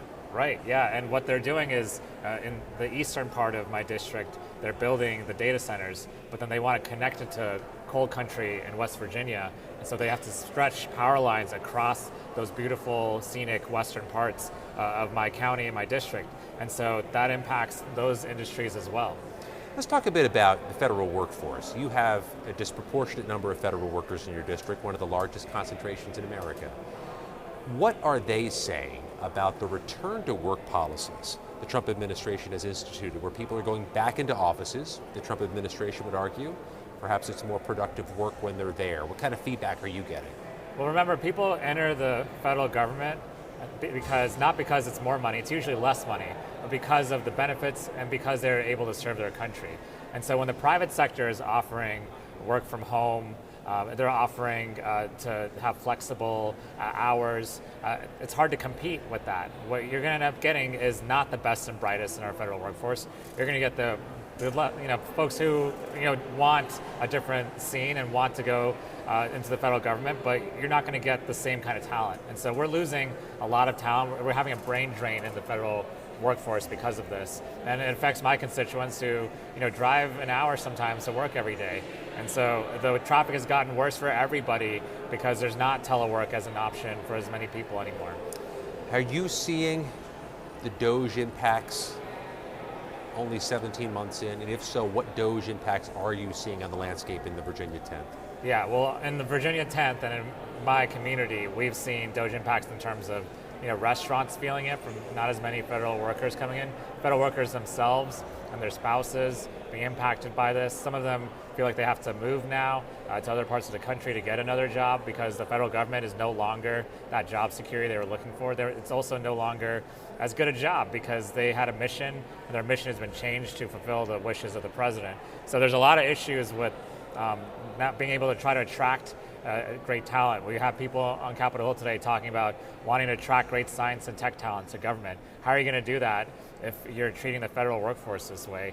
And it has an impact on our economy. Even during the shutdowns, we had food shortages. We had people who were going to food shelters who'd never been before. And so it's really devastating. But this impacts the entire country too, because that means worse services for the entire country. And that means that brain drain is going to hurt our ability to serve the American people. We'll talk in the minutes we have left about transportation and infrastructure. You have one of these districts that is clogged. I think, to put charitably, you're in a suburb of a major city, you have some clogged roads. What can you tell your colleagues to try to get them to move on infrastructure projects, on mass transit, in a Congress controlled by Republicans? Yeah, I'll say that some of this actually needs to start at the local level. So, for instance, we have the Silver Line going out to Ashburn and Loudoun County, but we're building a lot of data centers around these train stations. I think we should be building homes. We should be building apartment complexes and workforce housing. And so building the housing is important, and making sure that where you build it is next to mass transit so that people can better access that mass transit. Because otherwise, if you have to drive an hour just to the train station, you might as well just drive an hour and a half to work instead. And then we have to be more willing to do telework and flexible work policies. People can do the work at home. We saw that during COVID. So let's try to work with our employers on making sure that that option is available. Just a minute left. We have to ask you about your district. Paint a picture for people about the Virginia 10th. Where is the place to go? What is the local place to see? Yeah, it depends on the time of year, but if you want to see, the fall is coming up. We have some of the best fall festivals in the country, and so you can go to Cox Farms, for instance, near my house, and check out the fall festival there. If you have kids, it's great to go out to great country farms out in Western Loudoun, and so there's a lot of great things to do. And then, if you want to come to, we've got Dulles Town Center Mall. We've got everything in our district, and so people should come out. If they're in DC, make the commute out, and we'll treat you right. It's like a wedding central of the Mid-Atlantic too. People love having their weddings. Yeah, it's very scenic. There's beautiful scenery, and there's lots of options. Suha Subramaniam represents the Virginia 10th District, and he is here in a district that stays the same now in Virginia. There was talk about redistricting, but it remains what it is in the next Congress. Thank you, Mr. Subramaniam. Thank you. Coming up, my conversation with Montana Republican Troy Downing. It's in a moment. You're watching 535. You're watching 535. We'll be right back. There are moments that shape an organization's future. A policy shift, a crisis or investigation, a market shock. When that moment hits, the clock starts. Markets move in minutes. Regulators, employees, and customers respond instantly. Narrative helps leaders respond with pace, engage stakeholders with precision, and position brands with perspective. So when challenges emerge, you can navigate complexity and lead with clarity before the narrative is defined for you. When your child gets sick, time is everything. Getting treatment sooner means more options and a real chance at getting better. Thankfully, almost every new treatment for cancer is available here.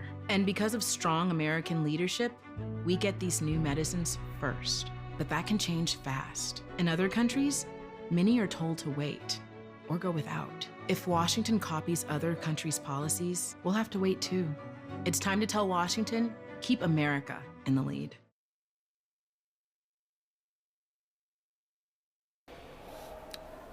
As promised, joined now by first-term Republican from Montana, Troy Downing, who has the first district. Second district. Close. It was a coin flip. Yeah, could have been one or the other. It was going to be one or the other. First district of Montana. How you liking your first term? I love it. I love what we're doing. I've found a lot of smart people that care about good policy, and we put together coalitions trying to get things done. I mean, there's moments of frustration. I've always been the guy with my name on the building.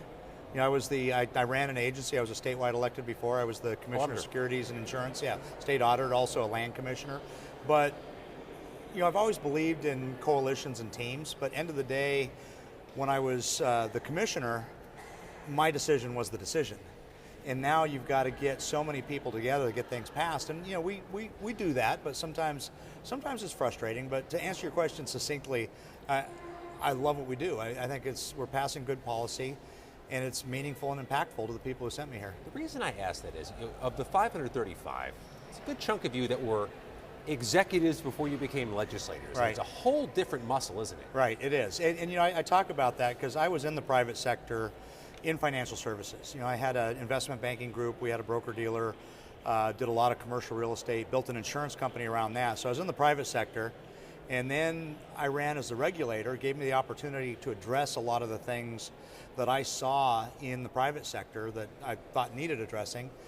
And now I'm the lawmaker, so hold my beer. Yeah, all of us need to hold our beers every now and again.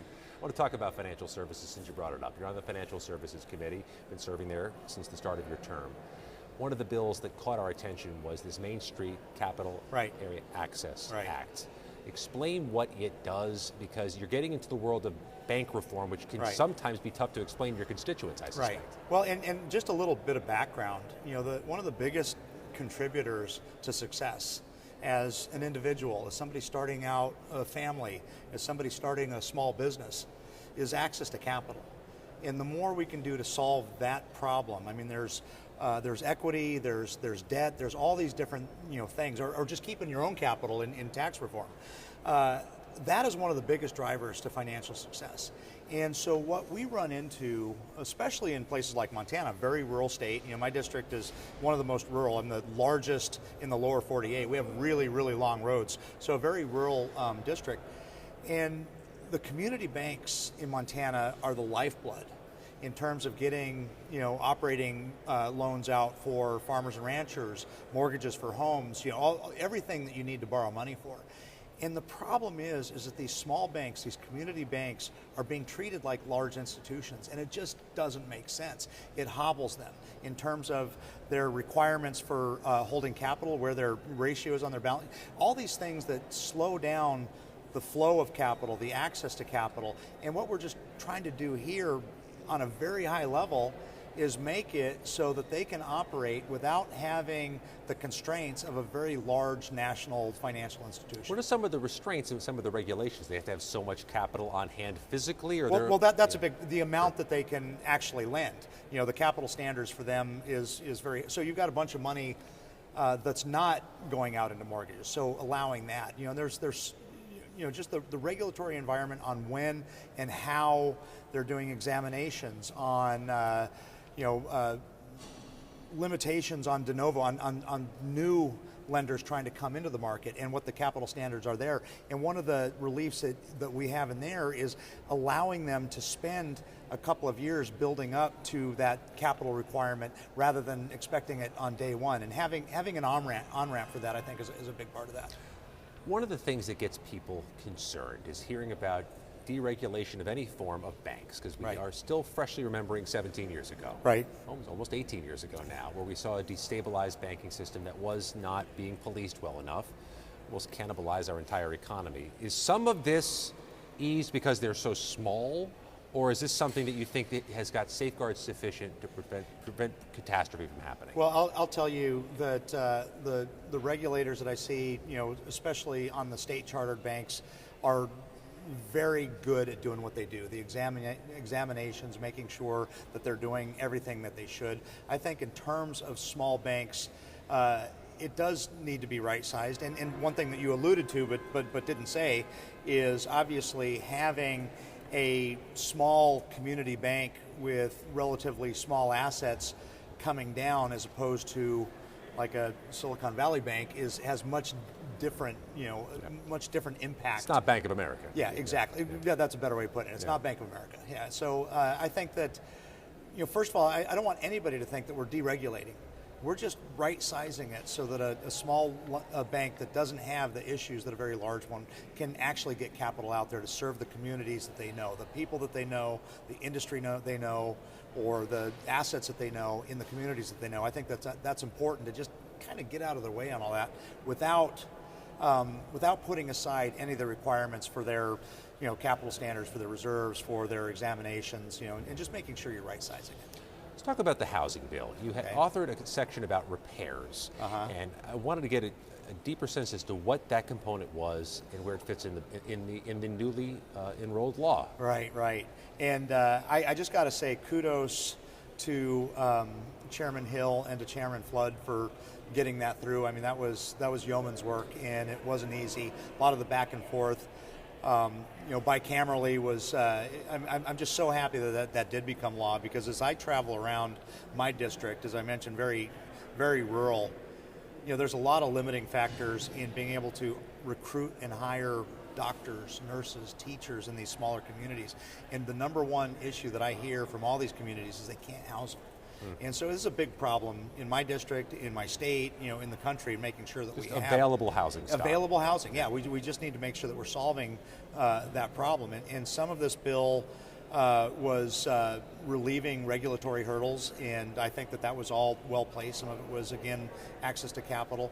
But the bill that you're talking about, what that was, and I just want to first of all make it clear, no new money came. This wasn't an appropriation. This wasn't this was just taking a program that had capital set aside to help the very bottom, the folks that were in a state of disrepair that they couldn't meet the minimum standards for HUD projects or HUD programs. So it just helped them with this money that wasn't being allocated.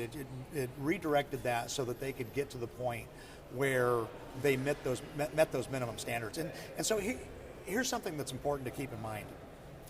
As you start to solve a problem anywhere in the strata, from the expensive house to that one that's fallen apart, anywhere you start to solve that in the middle, there's always movement. It creates more supply, which puts relief on the system that helps up and down, wherever that is. So, we want to make sure that we are talking about all of that in terms of relieving the regulatory hurdles, making sure it's quick to get product to market and it's as inexpensive as we can, and that we have, and like you were talking about the Whole Home Repairs Act, we have some tools of helping that very bottom of the strata get into a point where they can have, have access to normal services like anybody else. Got a minute left. Walk me through again the component of this provision. If you make repairs, you get a certain benefit from it? Right. Well, basically it's, and you'll see this even in lending, where a house doesn't meet the minimum criteria for a lender to say okay. And so this helps just get you out of that place where it is in disrepair to a point where it is functional. And so that's the simplest way to think about it. And again, it would add to the housing stock either way. Yeah. I'm sorry, just a moment left here. I have to ask you where in your district in Montana is the best place to get food? Here, I'm going to tell you an interesting one. So there's the Windsor Bar in Boulder, Montana, which is just west of Helena. And if you didn't know it was there, you wouldn't know, because it looks like it's chained up in the front. You have to go through the back door. I like a speakeasy. That's nice. Yeah. It's kind of a dive bar. The menu is printed on the back of a napkin holder, and they have T-bone steaks, ribeyes, and I think they might have a burger on there. And when you order it, it doesn't come with anything green. It's a steak.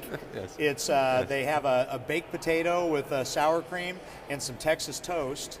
And when they come out, the bartender comes out with white butcher paper wrapped steaks that are about that thick, unwraps them, puts a bunch of Montreal steak seasoning, throws it on the grill That's in the middle of the bar, fantastic. and fills the place with smoke. You walk out there smelling like, steak and Montreal steak seasoning, but that's my favorite. If you ask that question of a lot of the 5 and 35, that is the best answer. There you I want go. you to know the Windsor Bar is very proud of your endorsement. Congressman, thank you for your time. Hey, thank you so much for having me. I'm Scott McFarland. This is 535. Back in a moment. You're watching 535, and we'll be right back. When your child gets sick, time is everything.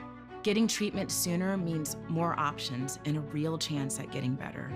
Thankfully, almost every new treatment for cancer is available here. And because of strong American leadership, we get these new medicines first. But that can change fast. In other countries, many are told to wait or go without. If Washington copies other countries' policies, we'll have to wait too. It's time to tell Washington, keep America in the lead.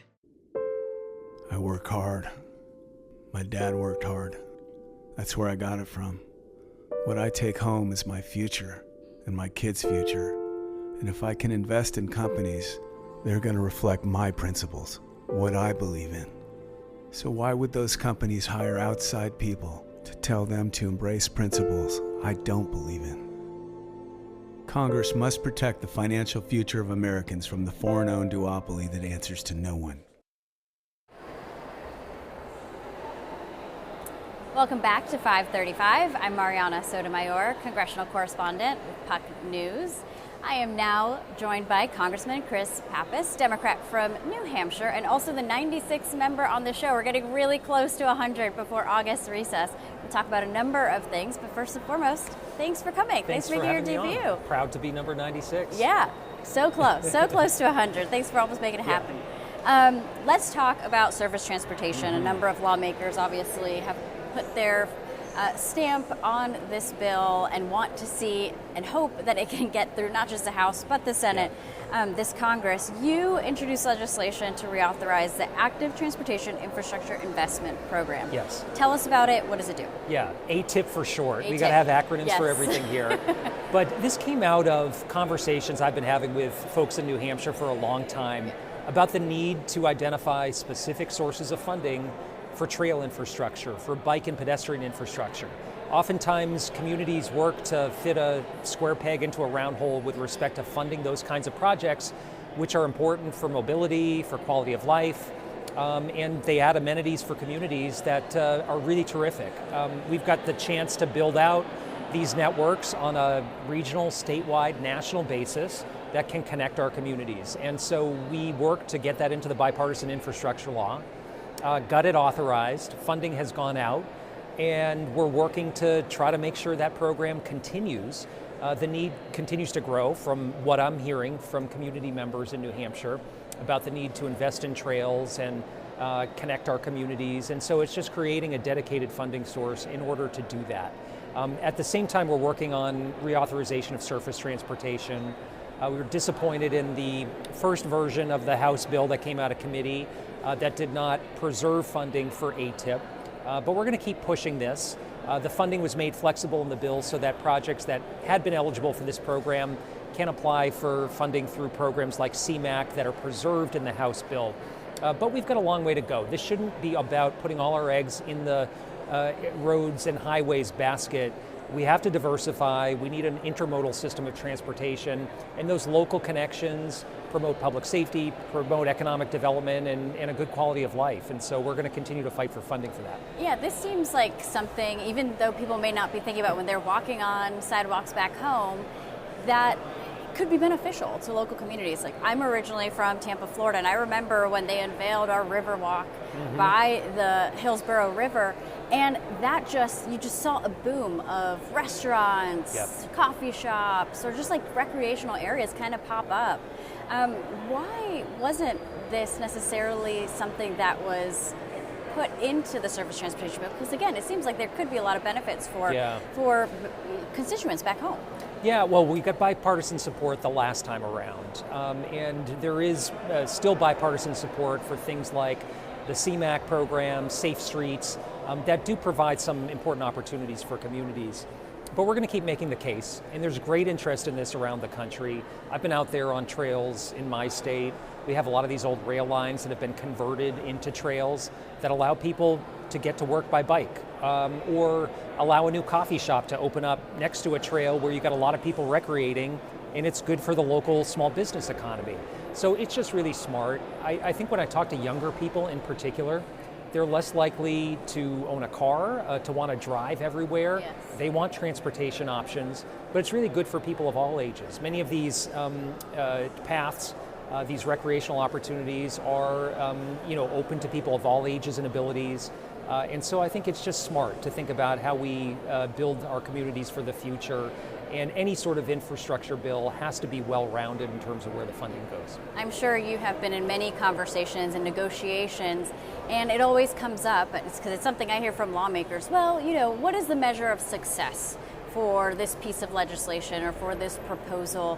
How will we know if it's worth reappropriating or putting money behind an effort like this? So, when you're talking to lawmakers about ATIP, what is that measure of success, and what should be something that, what's the convincing argument for those who say, well, I don't know if we need to put money towards this when we can put it towards a number of other things? Yeah, well, the proof is in the pudding with investments that have gone toward bike safety and trail infrastructure. You see projects getting done that are having a direct impact on our communities.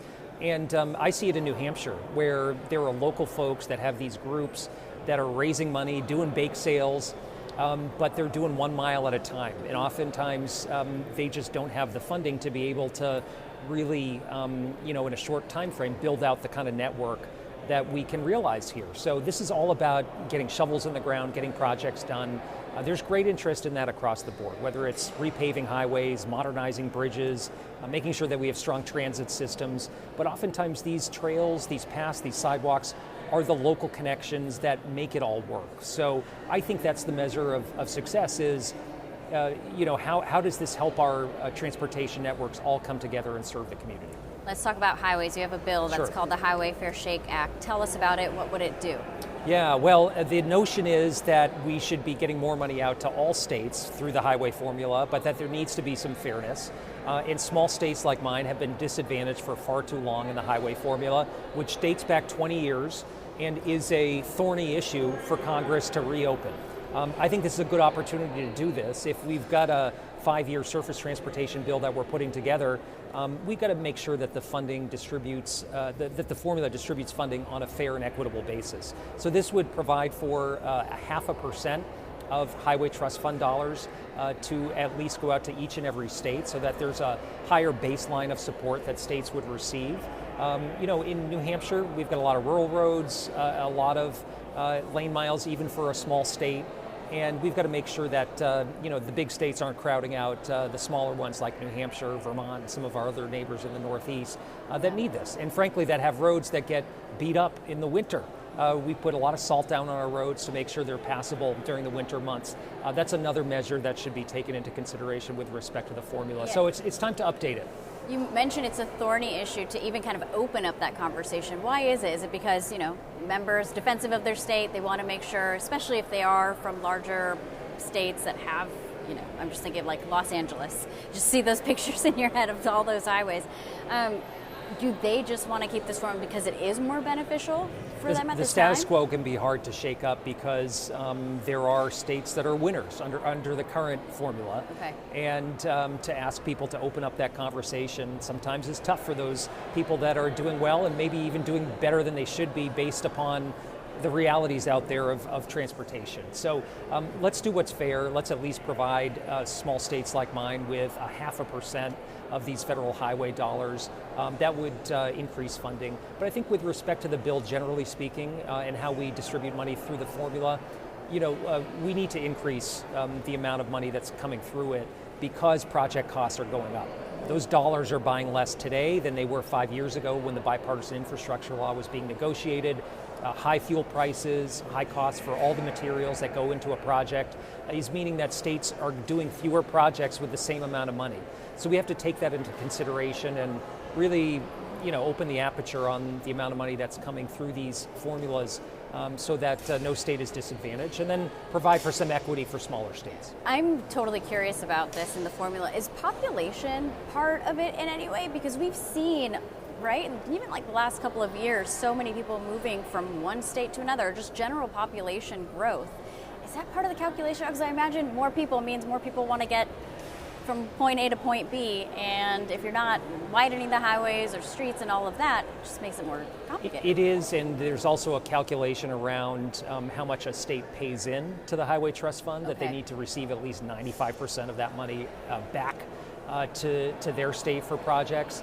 But look, at the end of the day, we got to think big about the future in this country. We have to build for the future. There are a lot of projects that have been delayed for far too long. Those costs go up.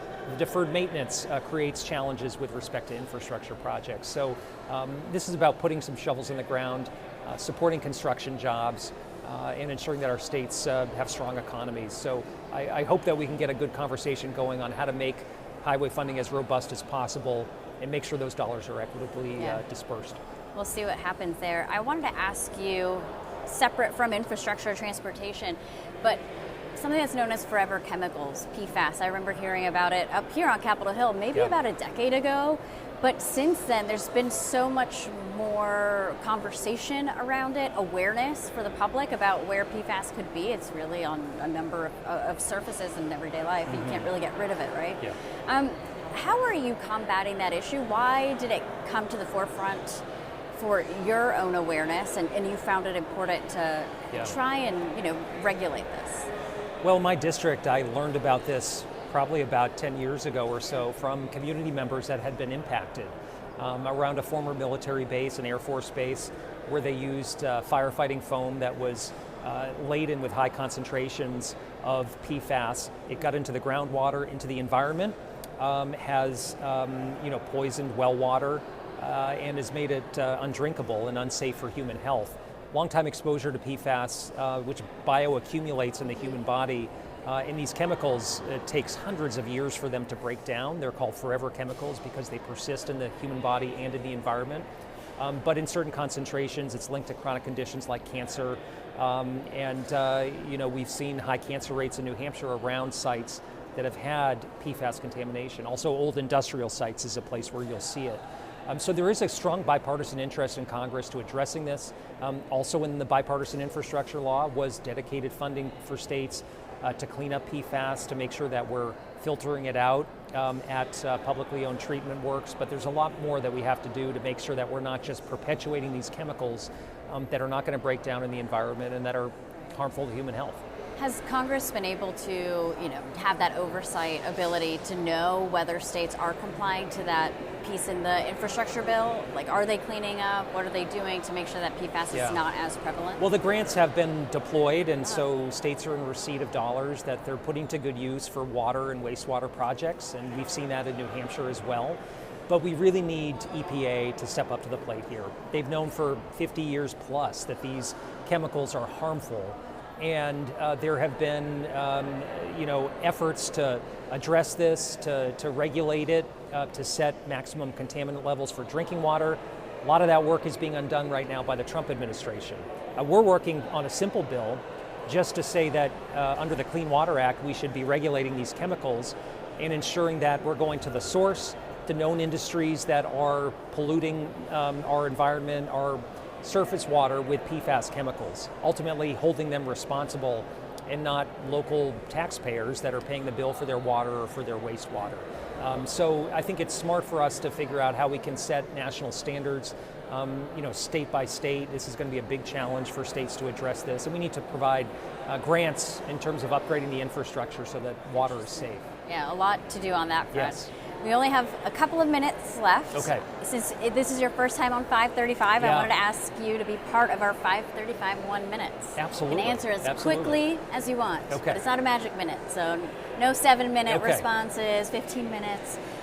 What are you doing for August recess? This is right around the corner. Well, I'm going to be spending it in New Hampshire on the ground, which is the best place to be, frankly, in the summer. Best time of year right now? We don't get the humidity like we get here in D.C., but I'll be out there in the community just connecting with folks. And it's a time, where people want to be heard. They want to be part of the conversation.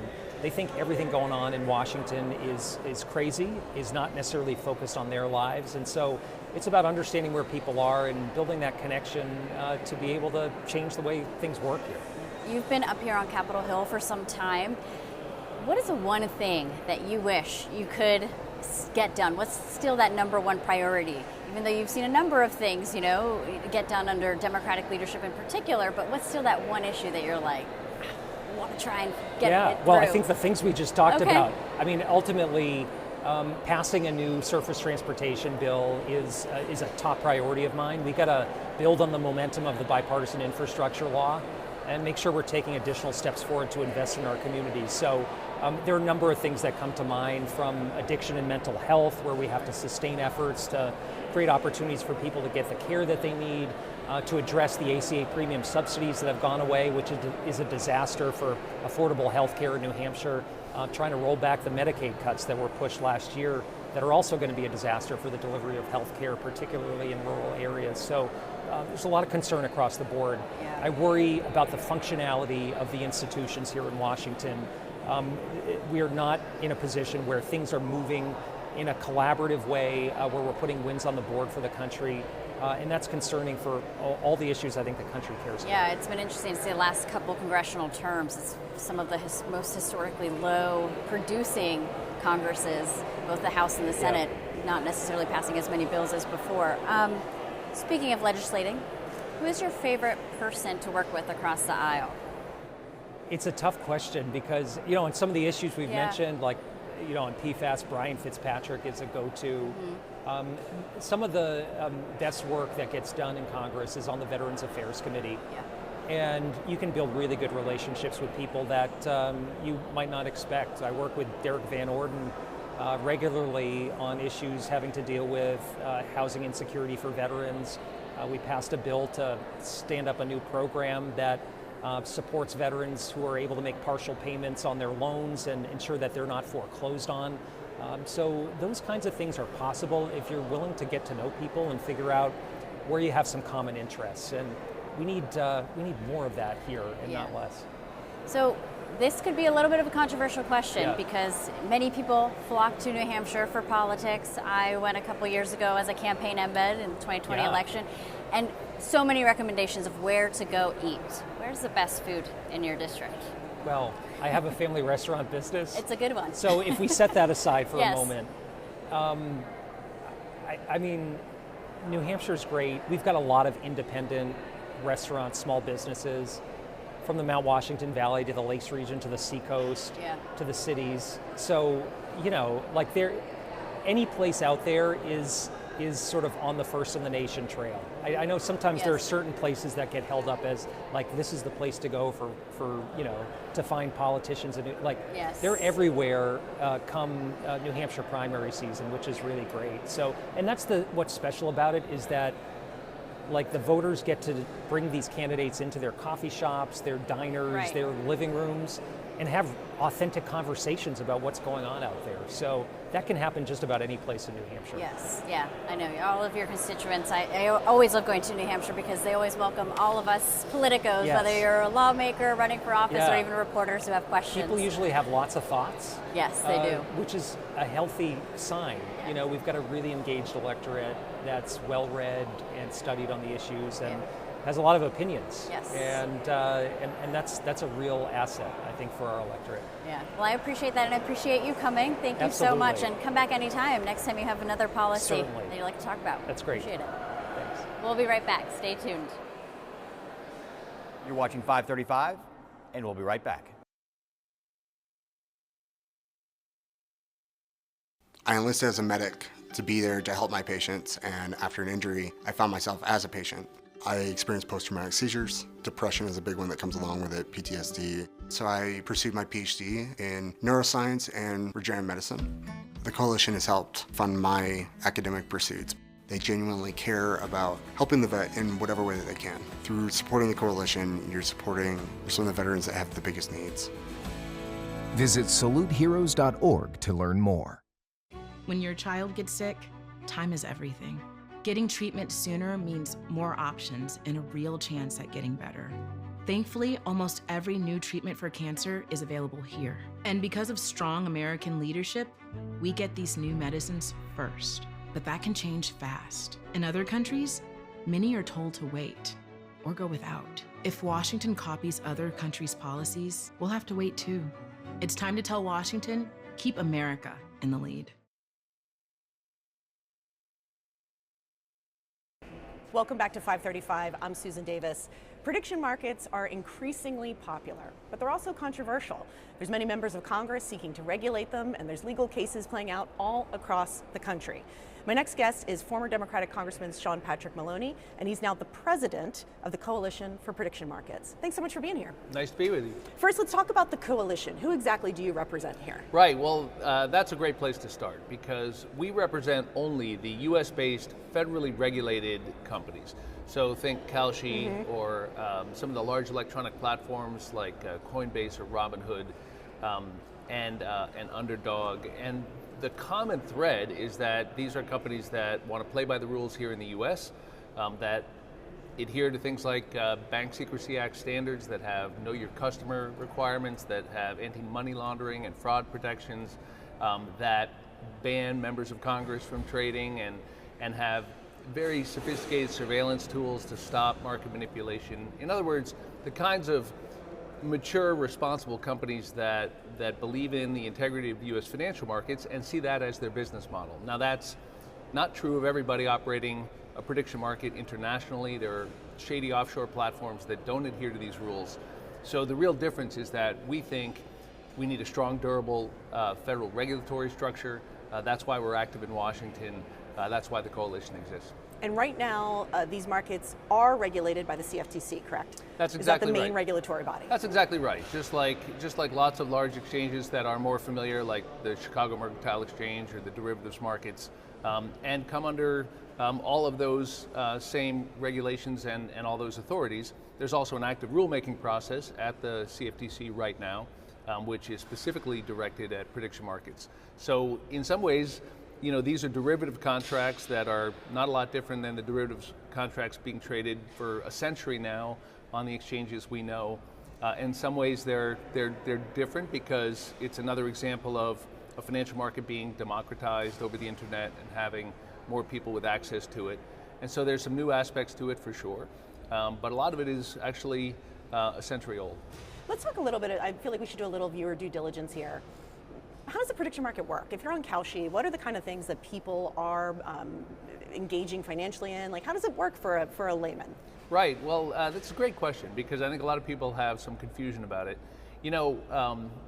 At the end of the day, I'm a political nerd, and this really got started because some folks said there's a lot of political risk, economic risk around political outcomes, like an American presidential election. Sure. And people wanted to hedge that risk the way they would hedge the price of oil going up, or a foreign exchange rate, or interest rates changing. But there was no way to do that, and Kalshi in particular spent years hacking their way through the regulatory process and the US courts until they established a legal framework for doing it. And that's where they really started in a political context, which for political folks like us, is a really cool use case because polls have so many problems, and along come prediction markets that provide essentially a market price for a political outcome. Who's going to win the primary in California? Who's going to be the Democratic nominee? And because it's in real time, and because there's no partisan bias, and because it's free to anyone who downloads the app, this provides a terrific layer of information for forecasting a political outcome, whether you trade or not. And of course, if you have risk against that outcome, you can hedge it the way you could hedge any other risk in any other market. And so really a prediction market is a type of derivatives market that's, take the oil's future market, which we hear a lot about right now. We don't have a Republican or a Democratic argument about the price of oil in the middle of the war in Iran because we all trust a market price, because you've got huge numbers of people with skin in the game, their own money, determining what's likely to happen. A lot of those people have some expertise around it, and therefore we can rely on that as being the best forecasting tool we have, free from political bias. So there are political applications for that, journalistic applications for that in an age of partisan news sources. That's pretty exciting. There's all kinds of opportunities to build income if you have expertise in, say, popular culture, who's going to win the Grammy. There's opportunities to hedge risk, as I mentioned, if you're a small business owner with exposure, say, to Chinese tariffs. You can now have your own hedging program. And of course, you can buy event contracts on sporting outcomes, which is where some of the controversy arises. Sure, we'll talk about that. Because the casinos and sportsbooks have had a monopoly on that up to now. And consumers love this opportunity because instead of betting against a casino that wins when you lose, they can trade on an exchange against a counterparty, and the exchange has no interest in whether they win or lose. They are trading with a counterparty who's taking the opposite side of that risk and paying a small fee to the exchange. And so the applications for sports event contracts are getting a lot of attention and are very popular, but the markets are actually much broader than that. How many people are we talking about engaging in these markets? Because it seems like the growth has been explosive, certainly in the last year. So how many Americans, because I know your coalition represents domestic companies, how many people in this country are engaging in these markets? It's safely tens of millions, and depending on how you count it, whether you're actually, you got the app on your phone, say a Kalshi app where you're actively trading, or whether you're just watching the data on, MSNBC or CNBC. I know all my friends around here running for office, running for governor. They're sending around their Kalshi odds to their donors, saying, "Look, I'm going to do well." They're not sending out polls. So, those people in some ways are participating in prediction markets as well. The active traders would be still very large, but smaller. And the growth, as you point out, has been extraordinary. And that's because tens of millions of Americans find these tools really useful. Let's talk about some of the controversies. I think there's two issues right now regarding prediction markets that I think are very much in the conversation. One being this issue of insider trading, which has kind of a broad meaning in this context. As you well know, there was a active duty soldier indicted earlier this year by the Justice Department because he had placed bets in prediction markets regarding the outcome of the arrest of Venezuela President Maduro. We should note he has pled not guilty in that case.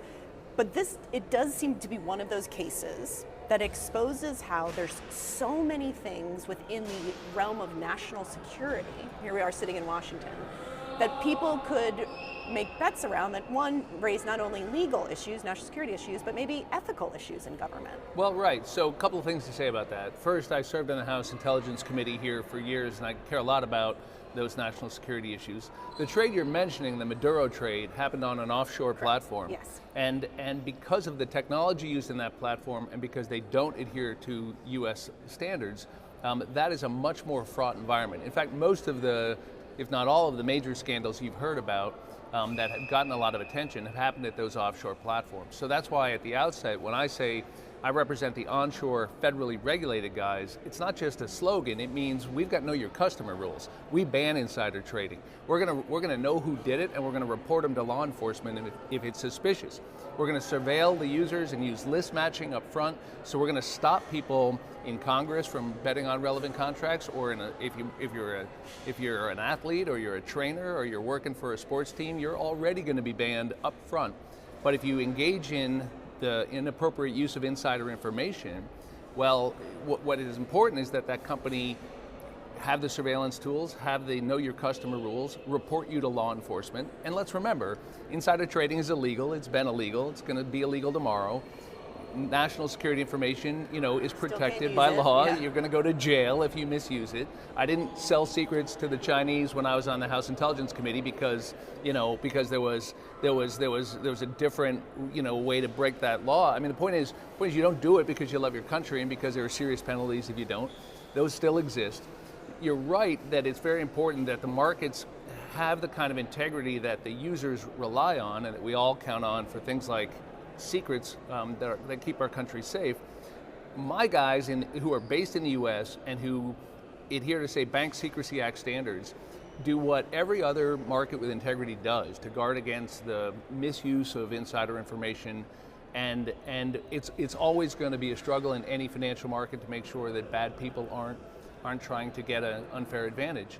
What I can tell you is that we don't want to push people to offshore platforms where those standards and protections don't exist. And that'll be exactly what happens if you don't regulate at the federal level here. But that's also, to me, what's interesting about this is this sort of gray area of inside information, because you brought up pop culture, which I think is a good example. If I'm a producer on a reality show that's concluded, and I know who won the reality show, like there's soft bets about things that are going to happen in our pop culture and entertainment. I don't think that's illegal to necessarily make a bet on that, but one would say it might be unethical that people could have information that the public doesn't have, that there's a way to use these systems to make a buck. Right. Well, the first line of defense on that is to stop contracts that are highly susceptible to manipulation. Those are often called micro bets. And they're called micro bets because that would be something like, is the next pitch going to be a ball or a strike? A macro bet would be who's going to win the game, or who's going to win the series, or who's going to win the championship. Much harder to manipulate, bigger market. And indeed, CFTC just recently, in their proposed new rule on this, has taken a very dim view of micro bets, and that's good.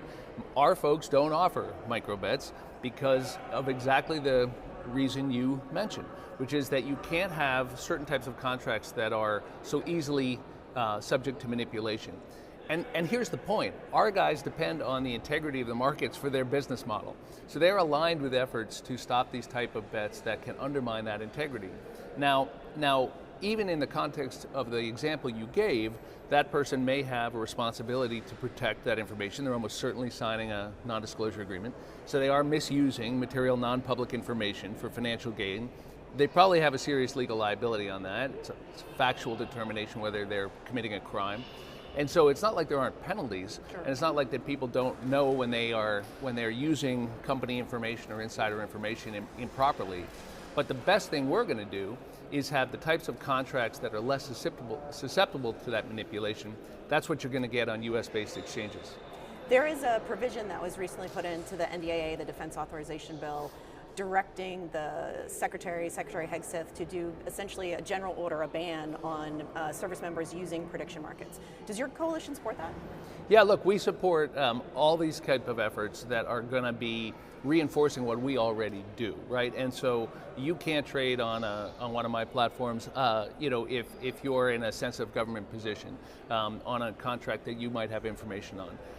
What the scope and reach of that is, whether every member of the multi-million person military should be prevented from ever participating in prediction market. I don't know what's fair and what's not on that. I think what is absolutely important is that people not be using sensitive information for financial gain, and that's true of members of Congress, and that's true for members of the military, and we do have some laws about this already. Let's remember, it's not like we have to invent them all, but I do think there's a balance to strike there, just as we do with a lot of things with our military service members around where their individual lives start and their official duties encroach on that. But I think it's a simple question around national security information or around senior government officials misusing information they get through their jobs. That's already banned on our platforms, and we support efforts in the Congress to write it into law. Let's talk about sports betting, because this feels like the other big issue at play. A lot of states that have legalized gambling and sports betting, they don't like your prediction markets. Right. There's efforts to ban these in certain states, to regulate them differently. Considering that a lot of these markets are used to make sports predictions, what's the argument that this isn't sports betting? Right. Well, I spent enough time in Washington to know that you have to look behind some of those arguments and understand who's pushing them. You've got a casino monopoly out there that wants to protect that monopoly. And let's remember, there's a big difference between casinos and prediction markets. Casinos win when you lose. We all know this. You walk in, they take your money, you play a game. You may play for an hour, you may play for 2 hours. I always walk out with no money if I go to a casino. Same. I don't do it a lot. Yeah, me neither. There's a reason, because I'm not good at it. But I know that their whole way to make money is to take my money. That's not true on prediction markets.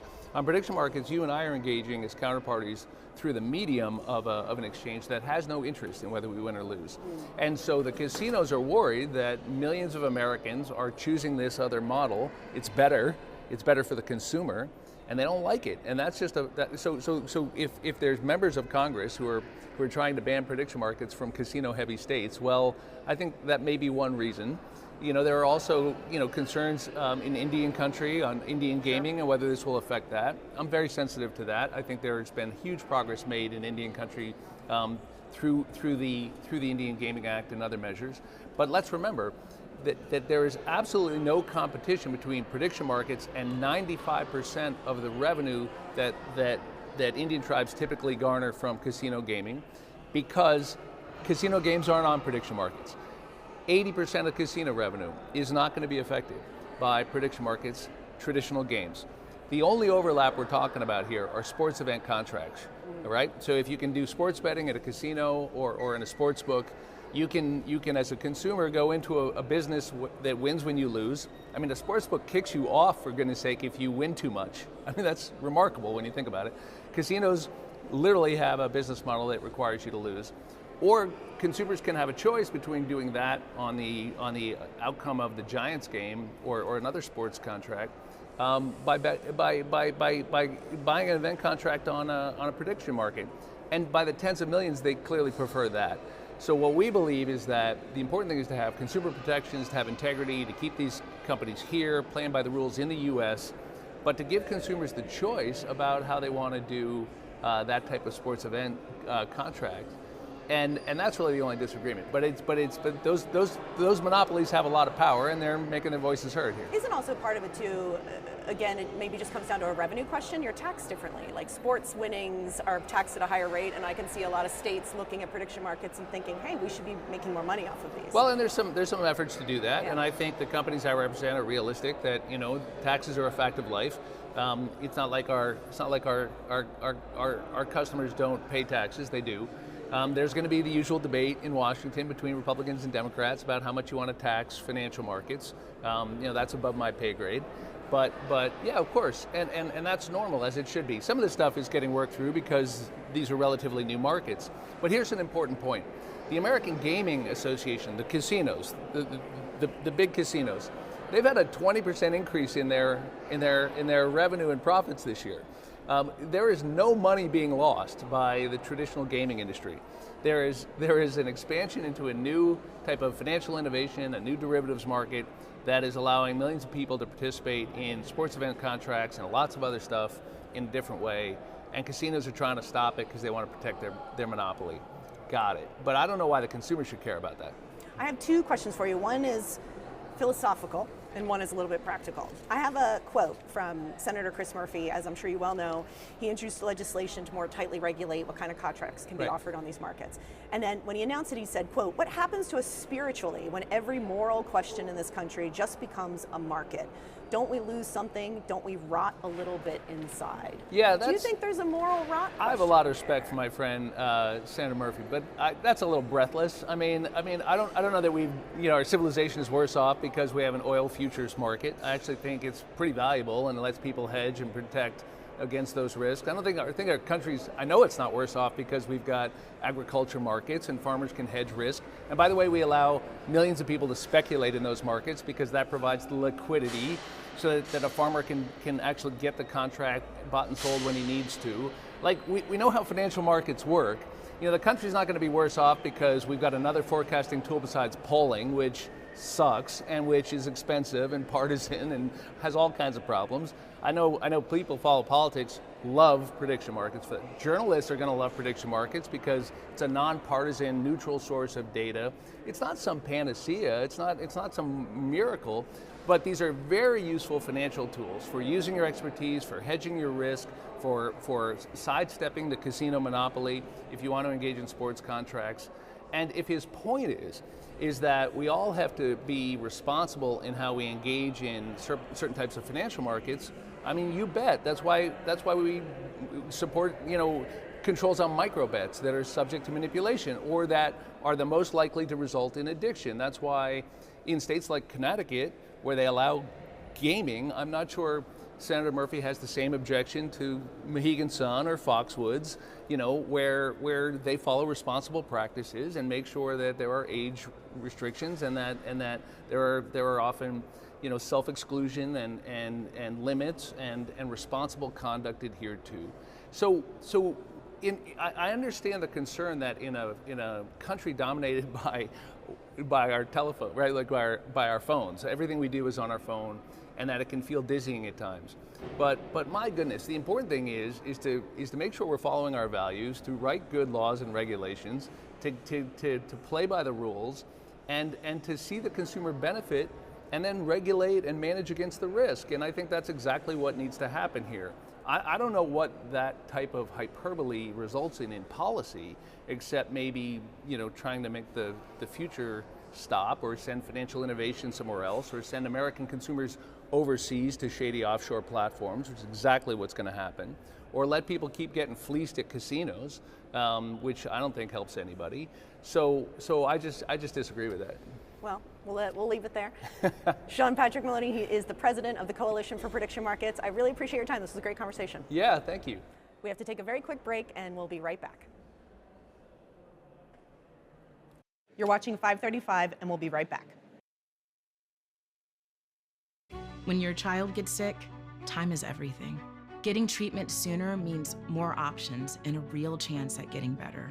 Thankfully, almost every new treatment for cancer is available here. And because of strong American leadership, we get these new medicines first. But that can change fast. In other countries, many are told to wait or go without. If Washington copies other countries' policies, we'll have to wait too. It's time to tell Washington, keep America in the lead. Congressman Moliner, thank you so much for being here. My pleasure. Appreciate you having me. Can you explain to people where your district is and what kind of district it is? What do they grow in your district? And is that a big job industry in your district? Talk to me about this bill you have. It's called the Farms Act. What exactly is the problem you're trying to solve with this? Is this something that the administration could address on their own, or does it need to require Congress to pass a law to really fix it? Is this bipartisan at all? Do you have Democratic support? So what's the brass tacks here? Who's your counterpart in the Senate, and what is the path forward you see for this legislation? Oh my gosh. Let me think about that.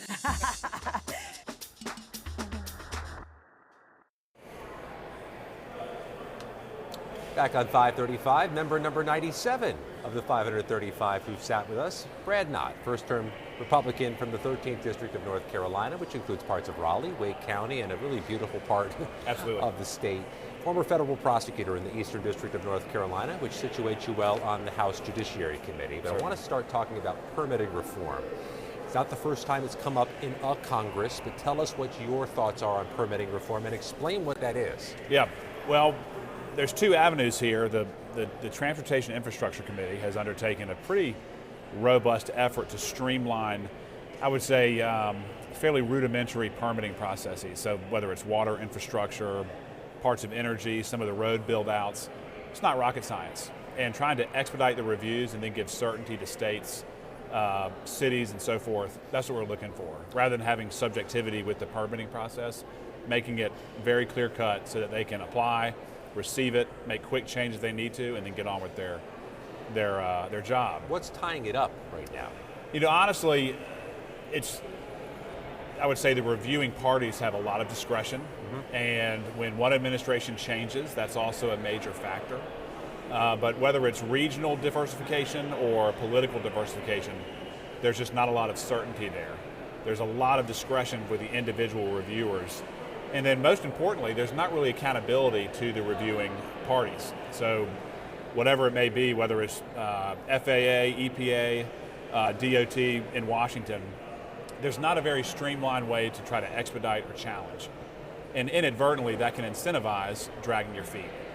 Is it a regional office administration set up to help simplify this? In years past, we've heard about the Department of Transportation, the General Services Administration, having hubs that know your area, know the contractors, know how to speed things up. Is that not helping? That would, but again, reining in the law so that there's a little bit less discretion, again, not for firing off rockets, but for building a road. But secondly, and I'll say this, there's also fear of approving something knowing that the likelihood of having a collateral attack, even after the permit's received, is very high. So a reviewing party for the government is going to be less ready to give the permit if they believe, whether it's an environmental challenge or a local challenge, they don't want to have their name on the permit saying we approved this project that's going to be challenged. So you have to explain to your constituents when you go back to them that, hey, I'm working on permitting reform for you. But you have to characterize it a different way, I suspect, to make it resonate with them. How do you champion this at home? And how do you champion this with colleagues who don't have a sense of the issue? Right. Well, in reverse order, it is interesting. With my legal background, I know how heavily stacked the deck is against the folks wanting to build. If they come across a challenge, there really aren't too many avenues that they can exercise, even when they're in the right. And that's what's so hard to navigate.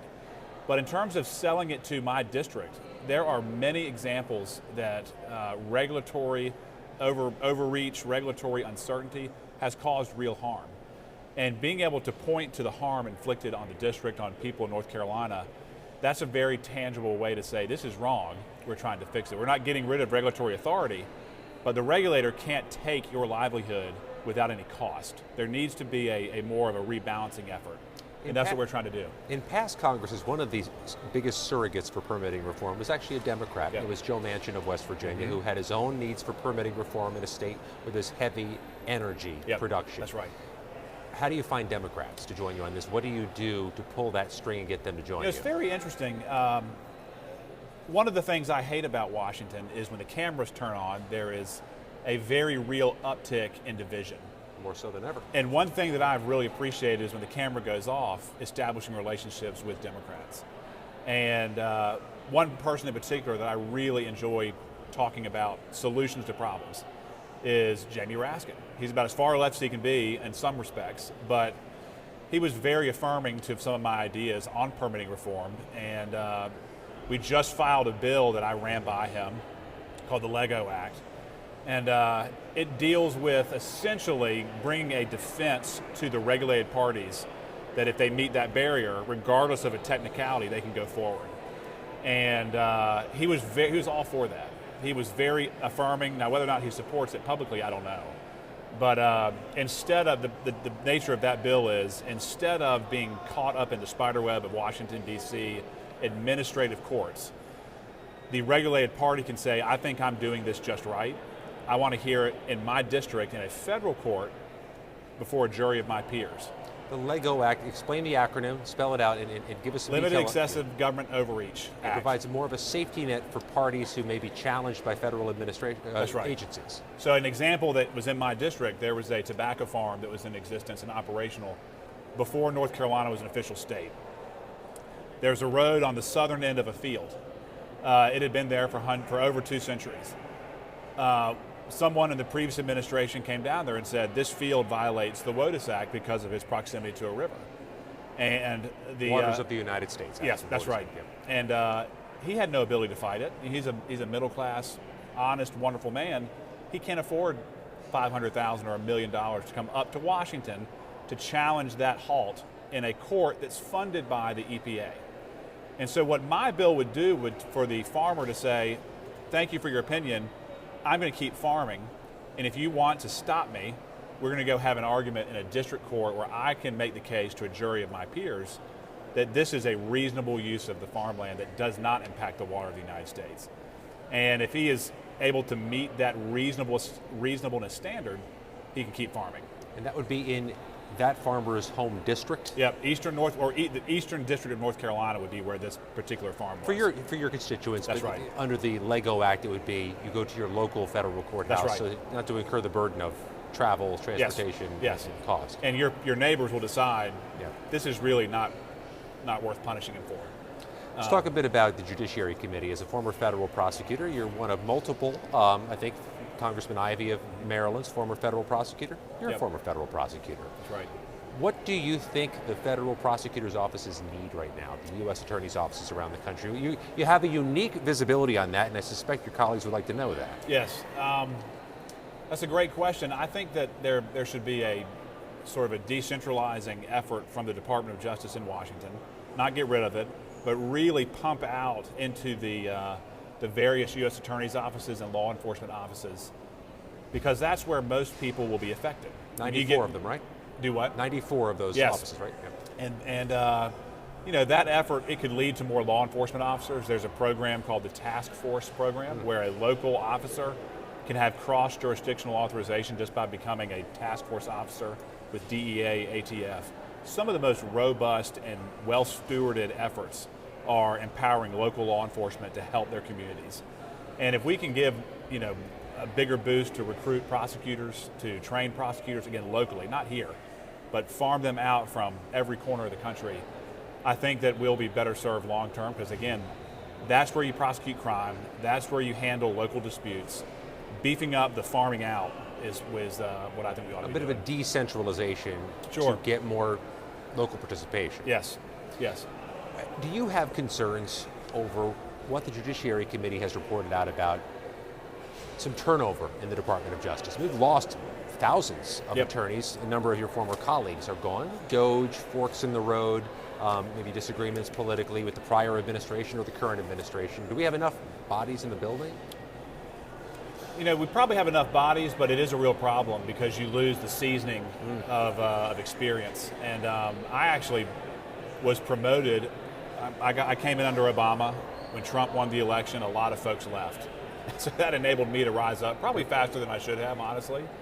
I exercised the opportunity well, but the public needs to have the assurances that the Justice Department is apolitical. And I find it imperative for each party to really focus on delivering that to the public. Because in my personal opinion, there is no more important department in Washington than the Justice Department if it is perceived as apolitical. Once you start politicizing justice, you don't have justice. And 25, 30 years ago, the department was sort of the bellwether and the example on how to be apolitical. And getting back to that point should be our main focus. What do you think about the idea that some of your colleagues bring up, including Senator Grassley, about cameras in the courtroom? You were in those courtrooms. You were making arguments. Would you have liked the cameras to have been in there? Not an easy question. It's not. I can see the reason behind it, but I'm not sure that publicizing it is necessarily what needs to happen, because in many respects, I believe that would add political pressure. One of the things that I found most becoming to the system is the jury trial. You cut out all the noise, there's firm rules of procedure, and you get to speak to 12 people. And if a judge knows what he or she is doing, they will limit that presentation to very tightly construed relevant evidence.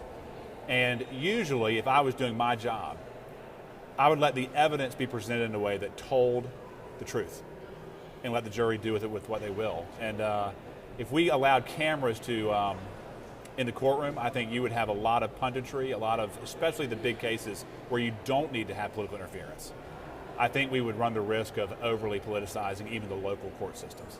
The people who appreciate the beauty of the jury system are not just prosecutors and defense attorneys, but anybody who's ever served on a jury recognizes this is a pretty damn good system we actually have here. It really does. And it's function. uniquely American. It's uniquely American. That's right. We have a few minutes left. Tell us about the North Carolina 13th. Paint a picture for folks as to your district. North Carolina 13th is one of the, it's unique in this respect. We have, again, like I referenced earlier, tobacco farms, cotton farms, sweet potato farms that lead the nation but have been in existence before North Carolina. And then we've got colonial era stuff. Truly. And then we have some of the newest, most robust, whether it's kind of in the biopharma space, the technology space. We've got Fortune 10 companies investing there. It's part of that research triangle. Yeah, part of the research triangle. And my district is kind of fielding the new burst of growth because Raleigh, Chapel Hill, Durham, they've kind of been overly built. And so ours is a natural bleed over that houses it. We've got a great tax policy, we've got a great regulatory climate. So the building and the development is just at a robust pace. So you've got the brand new, and you've got, I would say, as North Carolina as it can be, all into one. And the people there are just fantastic. And so I'm blessed to serve them. I'm honored to serve them. And it's an exciting time in NC-13. And the best place to get food is what? There's a place in Johnston County, which is sort of a main county in the district, called the White Swan. And it's a classic Southern cooking, barbecue, fried chicken, been there forever, sort of a mainstay. And the owner of that restaurant is a guy named Linwood Parker. And he's just sort of into everything in that part of the state. And it's about as North Carolina as it can be. You're not going to go out of business serving barbecue and fried chicken and food that makes everybody feel good. That's right. Congressman Brad Knott, North Carolina's 13th. Congratulations on your first term. Thanks for your time. Thank you for having me. Harriet Hageman of Wyoming is up next. I'm Scott McFarland. This is 535 News. You're watching 535, and we'll be right back. A simple blood test can detect Alzheimer's years before symptoms appear. Congress can connect Americans to early, accurate dementia diagnosis by supporting the Bipartisan Alzheimer's Screening and Prevention Act, allowing Medicare to cover blood-based Alzheimer's screening. Congress has acted to cover mammograms and other life-saving screenings. Now it can redefine Alzheimer's care, unlocking early detection and access to FDA-approved treatments when they work best. Congress, it's up to you. Paid for by the Alzheimer's Association. In Afghanistan, the IED actually penetrated the vehicle between my legs, but it was a miracle that we all survived in the vehicle. When I began the process to separate from the military, it was during COVID. And with the issues back home, we just knew we got to come back home and take care of the family. So we had to go stay at our mom's house. And there was already 3 people living there and 5 of us, or 8 people. How many bedroom? Like a 2-bedroom. Like a 2-bedroom house. We were desperate. So then when we transitioned to Texas, it was very much so like, what are we gonna do now? When I came home, I needed a new roof due to a storm, and I was about to lose homeowners insurance as well. I applied for Operation Homefront Critical Financial Assistance Program. They've really been a blessing. I'm in the Permanent Homes for Veterans program. They built a house for me, and it's amazing. We got the call, this is your house, and the kids and I took off just to go sit in the driveway and cry. It's life-changing. It took us from a hopeless situation, and now we're homeowners. We have a savings account. The best way to describe Operation Homefront is that it's like a family, because they're always there for you. I would say you guys are angels behind closed doors. Operation Homefront has impacted my family in a way that's probably going to be passed down through my family's history. It's definitely going to be a story that's going to be told for generations. When your child gets sick, time is everything. Getting treatment sooner means more options and a real chance at getting better. Thankfully, almost every new treatment for cancer is available here And because of strong American leadership, we get these new medicines first. But that can change fast. In other countries, many are told to wait or go without. If Washington copies other countries' policies, we'll have to wait too. It's time to tell Washington, keep America in the lead. Back in the Cannon Rotunda on 535, my teammate Brody Mullins joining me. So too is Wyoming Republican Harriet Hageman, who represents one of the biggest districts in America, I suppose, the entire state of Wyoming, which I want to talk to you later about how you can do constituent services when you have that much real estate to cover. I want to start off on the topic of data centers, though. It's been part of our conversation here this week.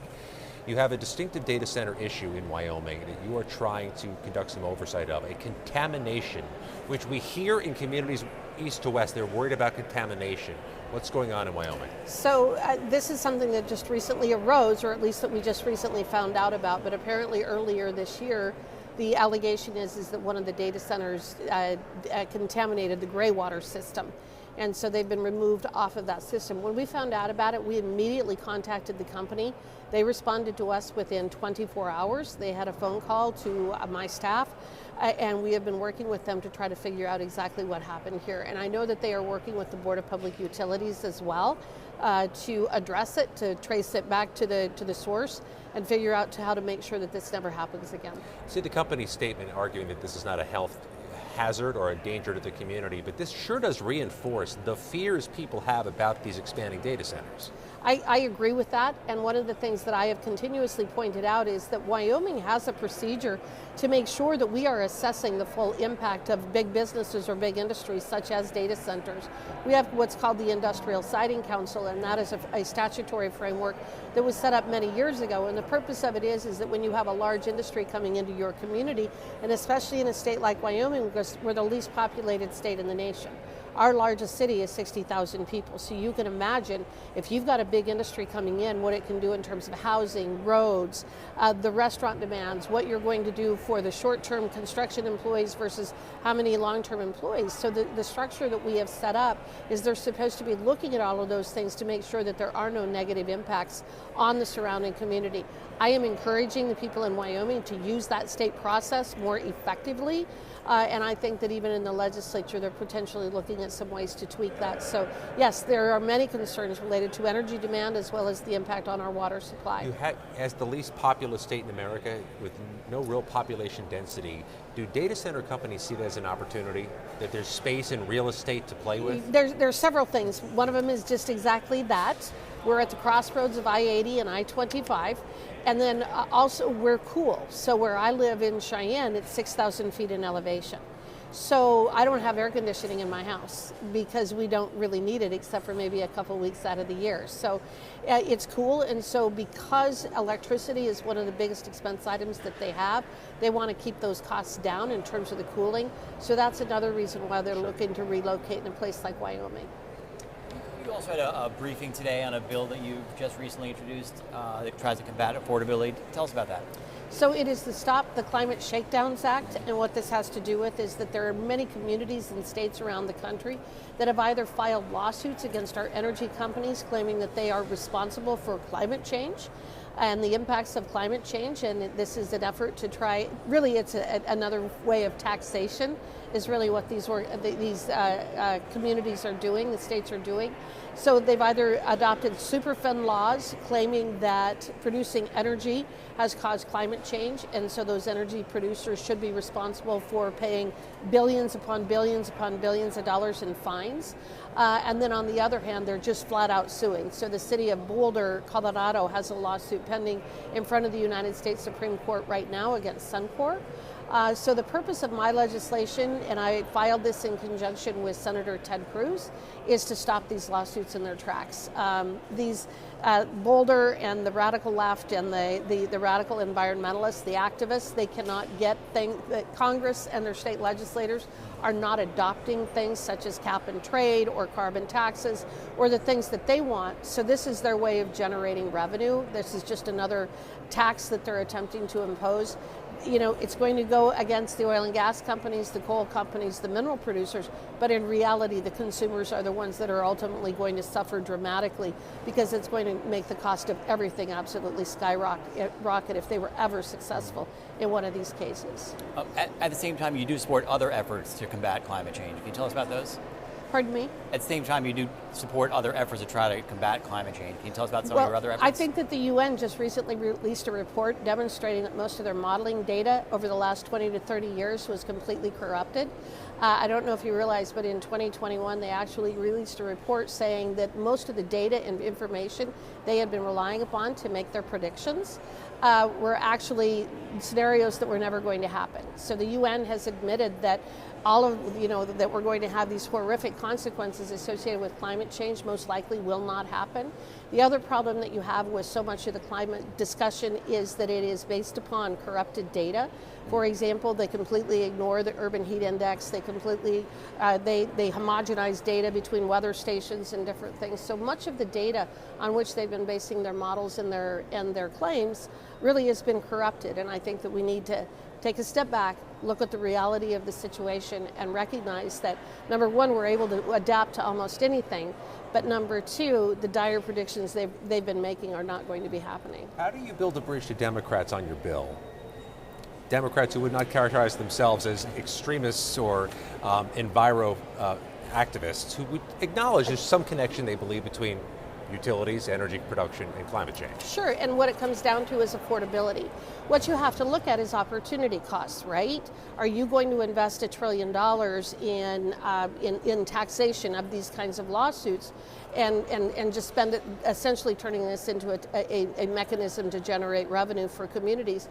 Or do you look at things like affordability and adaptability? If they were successful in these lawsuits, a gallon of gasoline is going to absolutely skyrocket. Heating your home is going to skyrocket. Being able to fly in an airplane is going to skyrocket.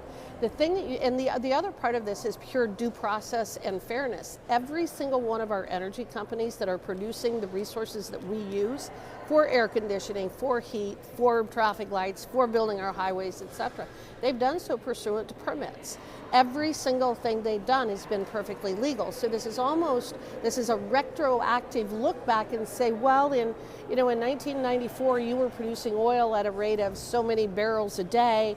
Therefore, we think that you're responsible for X amount of climate change, and we're going to impose a tax against you of $45 billion.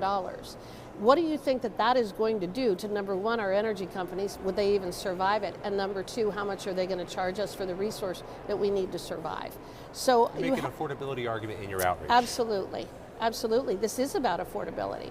This is about fairness. It's about constitutionality. It's about whether one state has the authority to essentially impose a tax against a business in another state, claiming that at some point 100 years down the road there's going to be an impact for a decision that they made, in 1994, as an example. There's another big fight going on right now on permitting reform, which I think part of what your bill kind of plays into permitting reform in terms of speeding up projects or not slowing them down. Yes. Talk about where this bill stands. The House has passed a number of versions. The Senate is stuck. We have. One of them is the SPEED Act, and a lot of that has to do with the modernization of NEPA. NEPA, the Endangered Species Act, Clean Water Act, Clean Air Act, Federal Land Policy Management Act. So many of these regulatory regimes and these environmental statutes went into effect 50 years ago. I support them, but at the same time, things have changed so dramatically in the intervening 50 years in terms of how we gather data, what we know about mitigation of these projects, what we know in terms of vegetation management, what we've done in terms of emission control. The situation now in terms of the pollution that we have in America as compared to 50 years ago is dramatically different. What we can do with modeling, what we can do in terms of our knowledge related to wildlife management.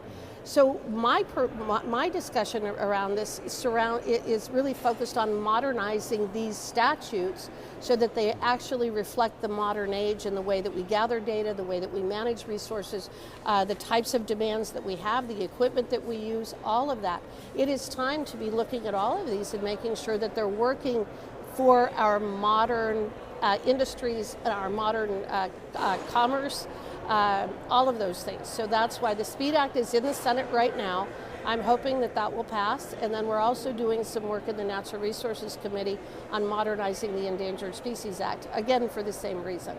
You think there's time in the Senate to get this done? It seems like is there time in the Senate? The problem is if Democrats take the House or the Senate, this permit reform issue is not going to get much. So my understanding is they are still moving forward with the permitting modernization in the Senate, and I am checking on it on a very regular basis, and the reports that I'm getting is that they're tweaking it, they're working at it, they're trying to make sure that there is bipartisan support for these efforts. So one of the things to keep in mind about the SPEED Act is it is entirely project agnostic. So it will help in terms of wind development, solar development, oil and gas development, permitting for coal. It is for uranium mining and nuclear development. It is project agnostic. It is a way for these projects to be able to navigate the permitting process effectively and more quickly.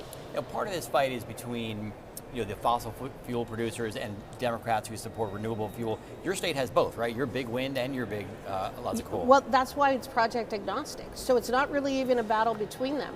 Many of the wind projects have also been dramatically slowed down because of the permitting requirements. So it would apply to pipelines, it would apply to wind, it would apply to solar, it would apply to other developments. The thing is, we're kind of on the cusp of a lot of different things in terms of being able to produce energy in this country.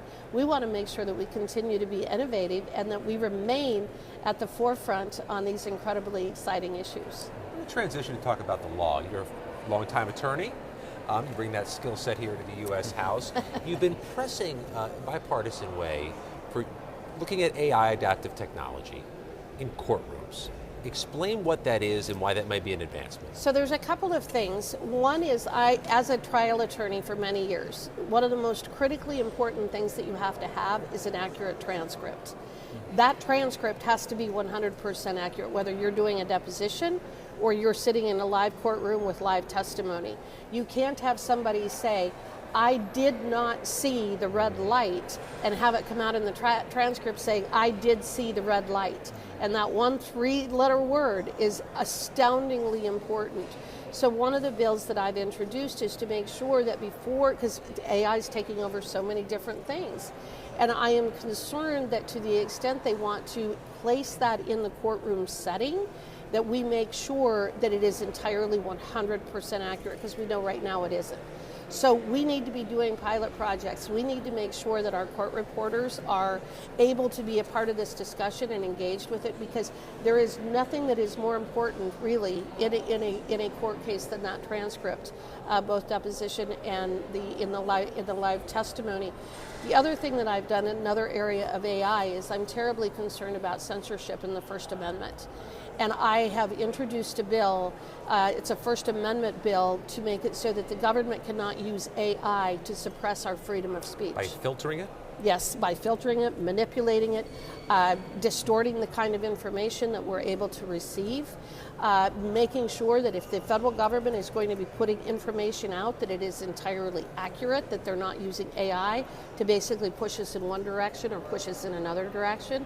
So really it is an effort to make sure that our government is not manipulating us through AI and suppressing or hindering our ability to communicate. There have been political accusations of filtering of social media in recent years and past years, and there have been generations ago ideas that the government was putting a heavy hand on information that gets out.